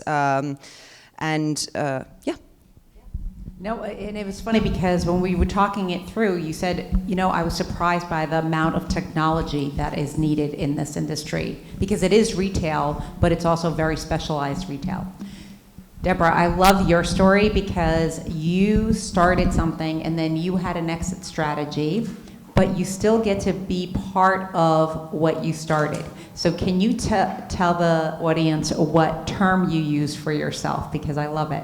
So I was talking with Diana, and it's called an acqui-hire, and some guys out there may know it, some guys, that was sexist, but some of you may know it.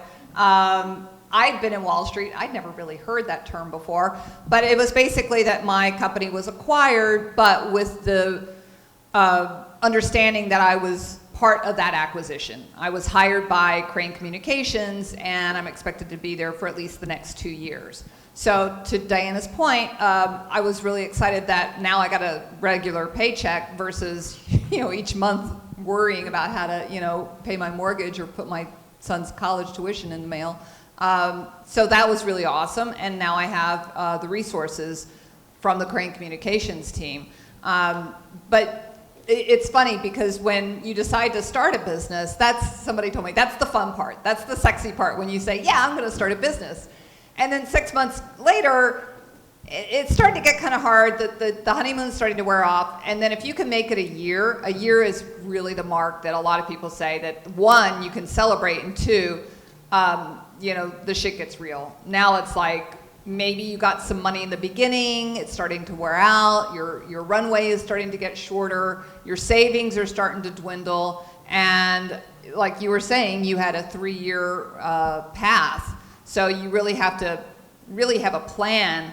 Our original plan was to raise money, but that didn't happen. Nobody wanted to give us any money, and for the ladies in the room, you'll find out that a lot of that is very sexist. I went up against a lot of men who had the exact same business model as I did, and they got $1 million. I would come in the room, exact same business model, nothing. And I knew there was a reason why, and that's why. So it's really harder for the women to raise money. So to your point, I had to pivot. So then it became more of an idea of, okay, well, if I can't raise the money, I'm just going to have to be a lean operation. I'm going to have to hustle, do my side gigs, whatever I have to do to make this thing work. Failure's not an option. And so that was when I decided I really want to be acquired. But then I needed to figure out, well, who do I want to buy me? And once I got to, to that point and knew who, not necessarily the company, but who as an entity. I knew I wanted a mainstream media company to buy me, someone that would want a cannabis-focused firm. And because I was very niche-y, I picked a lane, as you said, and picked a lane that not a lot of people were playing in. So, and I stayed very targeted, very niche-y. And because I had a very specific mission and stayed true to that mission, it was an easy brand to explain and sell. And that's kind of the advice I can give. Thank you. And Alexon, am I pronouncing your name correctly? Alexon. Alex, okay.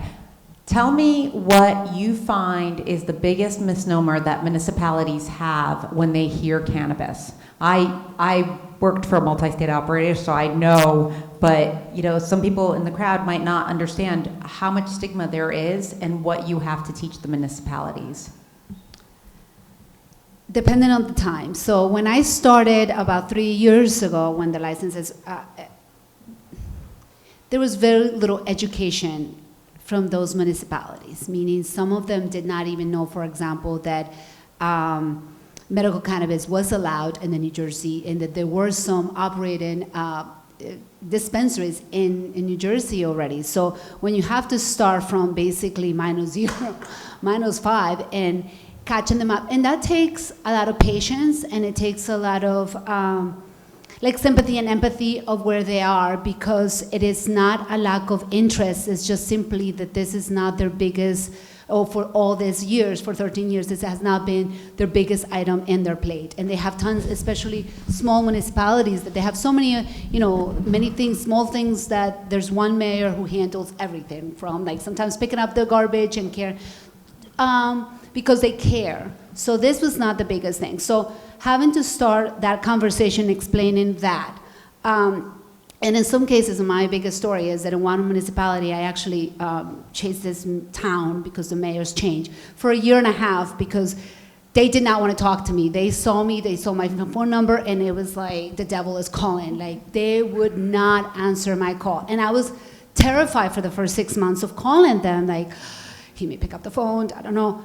So then it became at 1.6 months later, like I would just call every 2 weeks on a Monday, like around 10. It just became like I was just picking up coffee because he was never gonna answer my phone call, ever. So finally he did, and then when we actually sat down and I talked to him like a human being, because he is, and having that sympathy, then he just kind of calmed down. I'm not forcing you to do anything. You're not gonna get kicked out of as a mayor if they see you speaking to me, because again, so it was that original conversation of really speaking to them as to what this is, that's what can mean to your town. Are you open to the conversation? And that took about a year and a half for them to actually speak to me, be comfortable of where I come from, and then introduce them to the company that I was representing, and then feeling comfortable of who I was and that I am not going to deceive you or give you false information. So that level of comfort, especially with multi-state operators or outside companies, was really important, so they can have that level of trust in me and therefore with my client.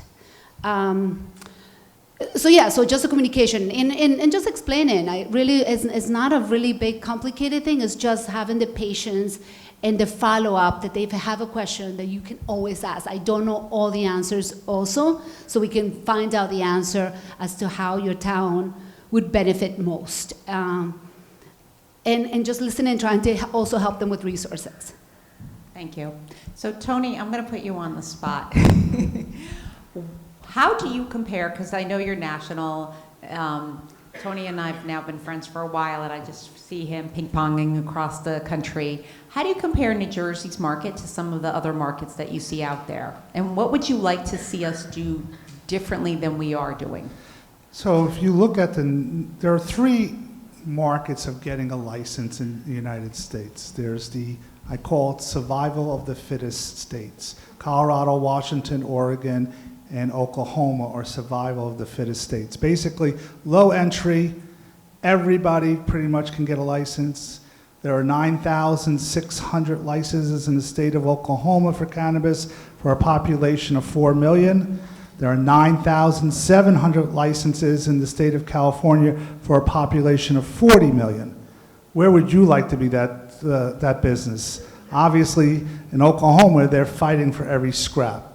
Then they have what's called the merit-based states. Illinois would be a merit-based state, Ohio, states like that. In those states, you apply and they score you. Whoever has the highest score gets the license in that area. They may only give out 10 licenses in the state or 50. Ohio just gave out 70 licenses.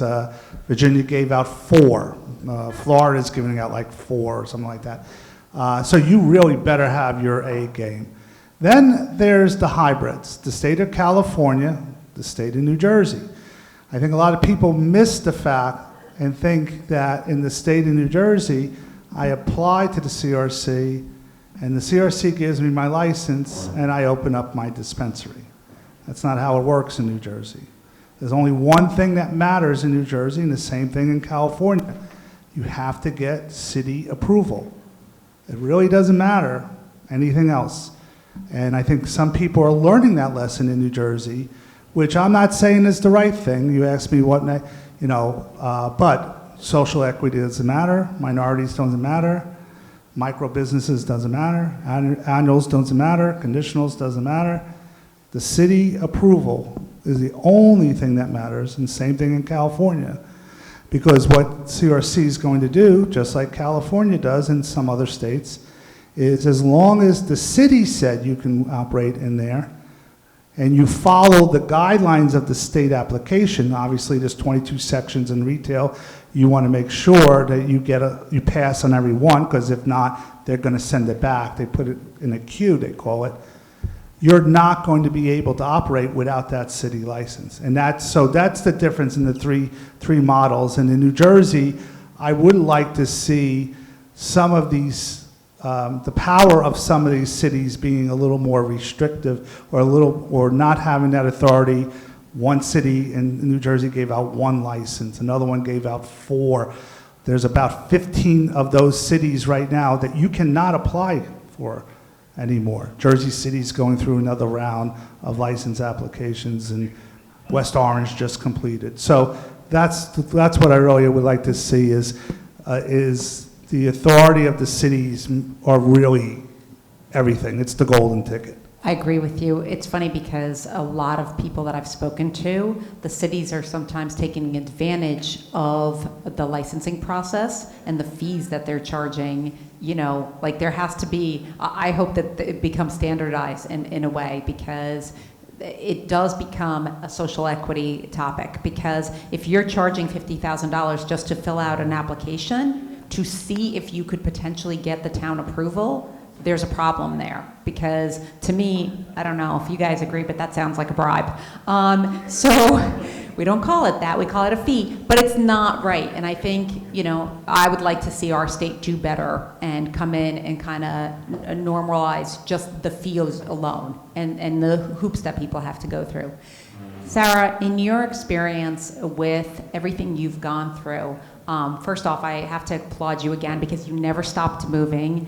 I think you skipped over the fact that, so she started a teaching company, but you also went ahead and taught yourself about the plant. And I think that's gonna make you a better retailer in the end, because you learn the product from the bottom up. Like having worked in a cultivation site, you learn that it's farming and you learn what goes into the plant-based medicine. So can you share with us just a little bit what you did with hemp?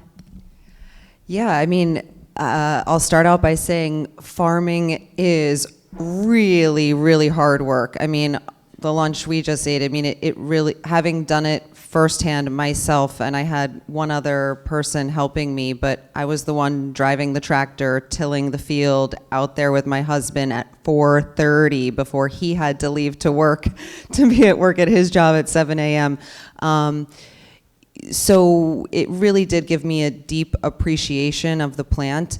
But what I realized is, you know, over the course of teaching the class, is to work in a retail cannabis facility, we are the go-between between the cultivators and the patients or customers. And so we, even though we're not growing the plant, we have to actually know a lot about how the plant is grown, how those products are made. How do you make a vape cart? What is cannabis distillate?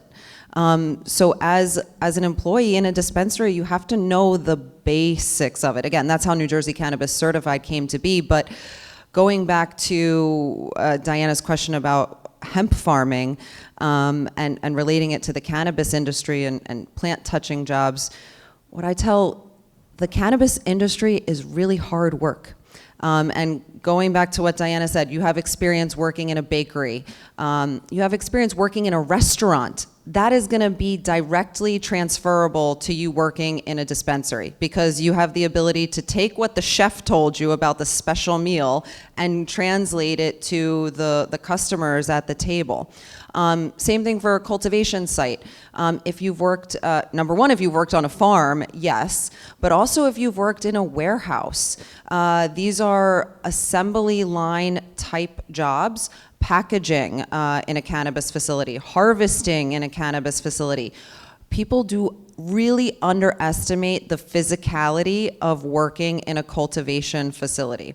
So a lot of ancillary jobs here may not be particularly relevant, but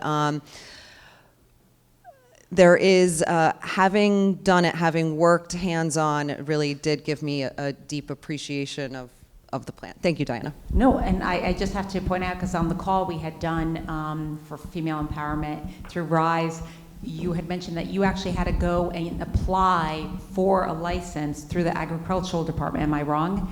To be allowed to grow hemp. And I was like, damn, she really goes through like all the hoops.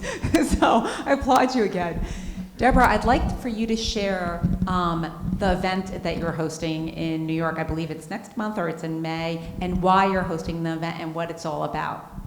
So again, back to the word pivot.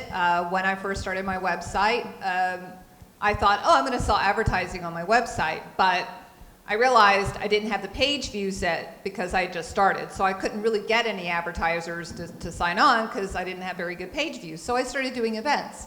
And then when COVID happened, like a lot of people, I had to pivot. So I couldn't do events anymore, and I had to shift back to advertising. Luckily, by then, I had built up my page views so that it was an easier sell for me to get advertisers. Now here we are post-COVID, and like a lot of media companies, events are the way that we pay for our journalism. You either end up with a subscription-based model, or in my situation right now, I still provide free journalism. We are hosting an event on April 28th in New York City. It's a women's summit.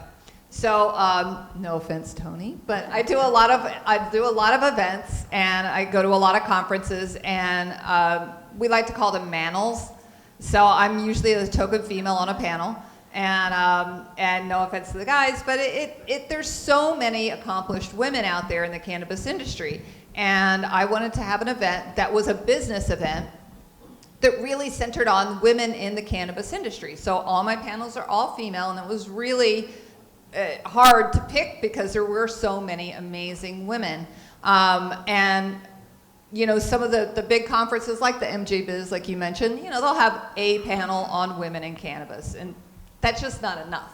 Or it's a brunch, and not that I don't like mimosas, but you know, when you meet women that are CEOs, entrepreneurs, founders, you meet people like this, and they are badasses. They are working, you know, 80-hour weeks.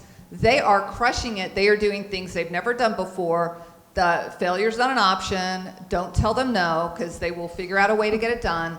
And these are some amazing people. So that was the philosophy and my vision behind this event. And so I welcome, it's all genders are welcome, so it's not like the guys can't come. And I think the guys that do come are going to be the ones that are going to meet some amazing people and want to work with them. Say the name and the date again. It is Green Market Reports Women's Summit, April 28th in New York City, Midtown.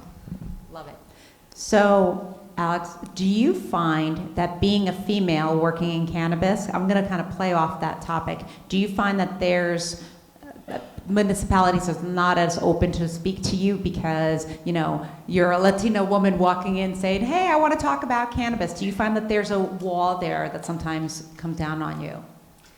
It's not necessarily just cannabis related. So it's not. It's not just about speaking to me about cannabis. It's because I work in politics. I work in government. So obviously there's less women in government and politics. So the entrance is much harder. And then you also have to be careful with not insulting anyone, but especially because they're much more, men tend to be more sensitive. If there's a woman in the room and I have to explain to you something that they think they should know, but you know. So no, it is much harder. And again, business and real conversations don't happen with mimosas, that happen with, you know, drinks at like 9, 10 o'clock at night at the bar, but if you're by yourself, then it's much harder. So all these really interesting conversations, the meeting happens, but really, really the business actually happens with drinks at the bar, 5 o'clock, 10 o'clock, you know, at night, you know, over drinks. So it's very difficult to get invited. So, it's much difficult, so you have to be more persistent and you have to use all the things that you know, whether it is, when I kept saying about my after a while, I was calling this one mayor and change 10 o'clock on just, it was just persistence. Like, it was just like, hi mayor, how are you? Happy spring day, I don't know, hope all is well. So just tiring him out until finally he got into the room with me. So yeah, no, it's much more difficult in that end. And yet really she still persisted. Yes. And you know what? The reason this panel kind of got off a little bit, but Tony can handle it. Tony is one of my mentors, and Tony is one of those men that, like, if he sees, he doesn't, or at least I perceive it this way, he doesn't care if you're male or female, if you're working hard and you're doing the work. And, you know, when I decided to open my firm, Tony was like, you need to do this, you need to do that, you need to do this. And I'm like, okay, hold on, let me breathe, because I didn't expect to start high or high. It just, you know, I was kind of pushed into it, and thank you. And so that's why I kind of steered the conversation towards ladies, because I know you can handle it, and you've been a very big supporter of the women in cannabis. So my mom is Sicilian, and she's Roman Catholic. So I've been around badasses my whole life. 80% of the people in my company are females, and 80% of the people in my company are qualified in the business industry. And this is a very, very strong female industry in a lot of ways. If you look at the plant and the value for a medical plant, it affects a lot of children. I know a group called Cannamoms, and they're very much involved with children who have illnesses that the cannabis plant can help. So the moms are involved. So, unlike, say, other businesses, it's a very heavy female industry. Hopefully it'll grow even more with the people at the top. But I pride to set myself on that I find people that are capable more so than what their gender is. And I think that in this industry, I hope that that's the way they're moving. I hope so as well. Can I just interrupt 1 second? Only because you mentioned about the misdemeanors about municipalities, but also in this business, you mentioned that you're a baker and now you're opening up.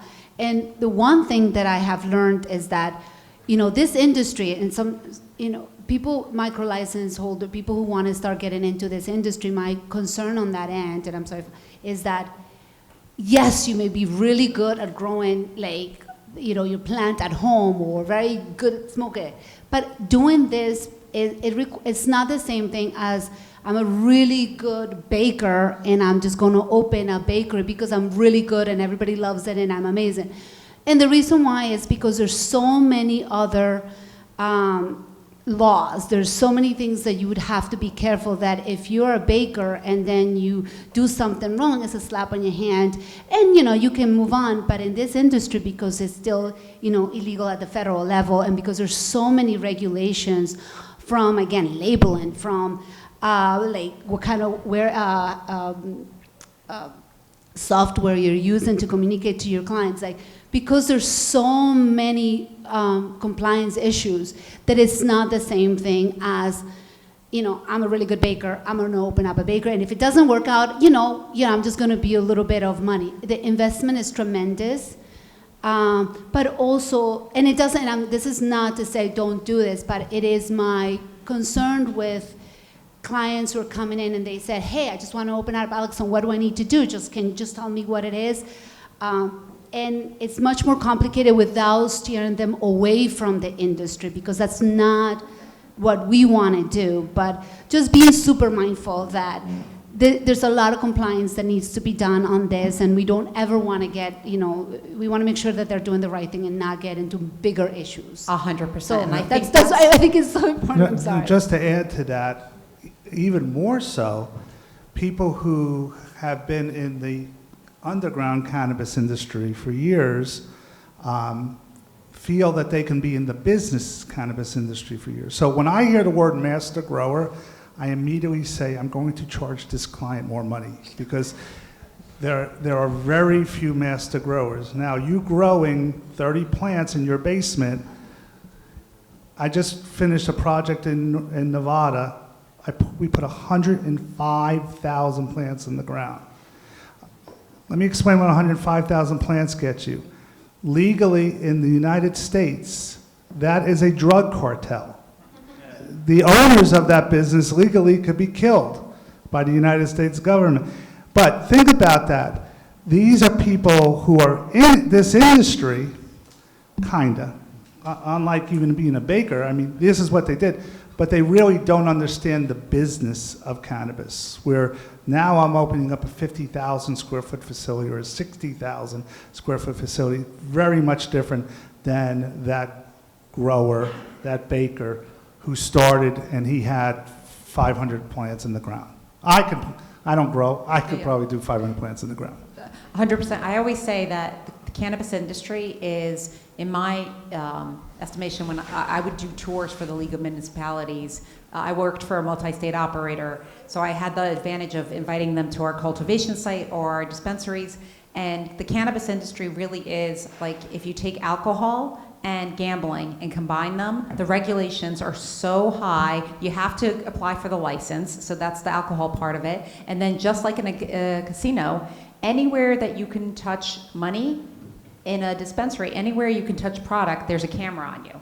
So it's one of the most compliance and security-oriented industries out there. It is fun. The only thing I want to add is that my favorite clients are, I have one that is, I want to be an entrepreneur. Like, it's not cannabis that I'm in, and I love that honesty. You know, I have, no, I don't do anything cannabis, never smoked, never did anything with this, but I have a location. This is a business opportunity. I'm an entrepreneur. What can I turn this into? And I love it because they come in with the entrepreneur mindset. It's not cannabis that I'm in for. This is a business. There is a law. I have some of these things. What do I need to? And I am not an expert on this. So I also love that part of it when it comes to entrepreneurs, that this is kind of what it is. I mean, you don't have to love the product necessarily to be a really good, as long as you know what is it that you're doing as a business person. So there's the side of people who love weed because of what it is, and they've done, and they want to make it into a business, which there's nothing wrong with it, but learn the business. And then there's other ones. I will say the biggest thing that I've seen, and I've gone to a lot of conferences the past 2 years, the biggest thing, and I think this is why having open forum discussions, having conferences is important, is in New Jersey especially, we're focusing on social equity, but I am finding that the social equity part isn't being honestly spoken about, because to your point, it's a hard business. I mean, not everyone can be a master grower. I worked with a master grower. Not everyone can run a retail company. And the social equity aspect of the industry, when I talk to people at conferences, is like, well, what are you already doing? What are you already doing, and how do you pivot what you're already doing into the cannabis space instead of trying to recreate yourself? Because do you have the business background? Do you have the support system? Do you have, and I'm finding that a lot of people are being taken advantage of in this industry because they're being sold like, yes, unicorns and money's gonna grow on trees. And in reality, I mean, the hustle is so real, and it's so much work, and there's so much compliance with it that, I think we need to have more and more honest conversations about the work. I want to add, though, and it besides the doom and gloom, I have to say I've covered I came from Wall Street, so I did the Wall Street bro thing, and then I covered a lot of beats as a reporter. I covered finance, tech, retail, apparel. When I started covering cannabis, I found my tribe. I mean, I love what I do.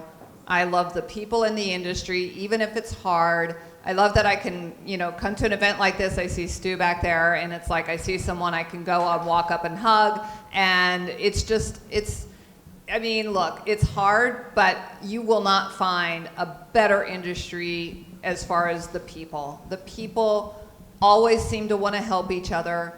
It is competitive, yes, but I've seen so many people pay it forward. I've seen so many people try to help each other out and make introductions. And so, go into it with your eyes wide open, but I will also say it's super rewarding. And you will hear stories about people in the medical side of cannabis who have been helped tremendously. You will hear people that have never been an entrepreneur or CEO, and now all of a sudden they're running their company and they're surprising themselves. It's like, I never thought I could do this.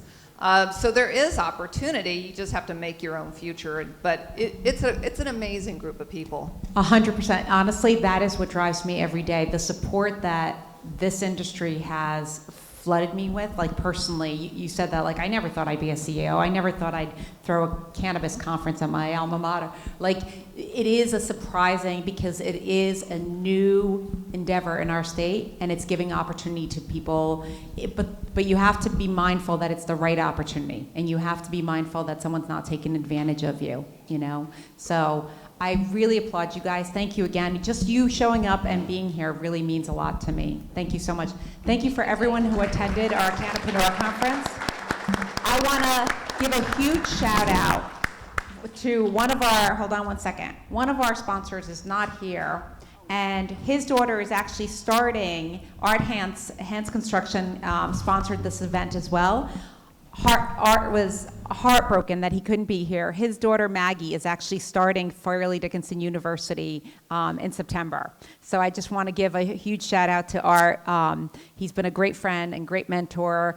And you know, it was funny because he is open to other construction companies coming to New Jersey and opening and interacting with everyone in the room. So if you get a chance, reach out to Art as well. And thank you to the Rothman Institute, because seriously, Dale, you run a school that is true to its name. You are innovative. The fact that you brought cannabis into Fairleigh Dickinson speaks volumes, so thank you.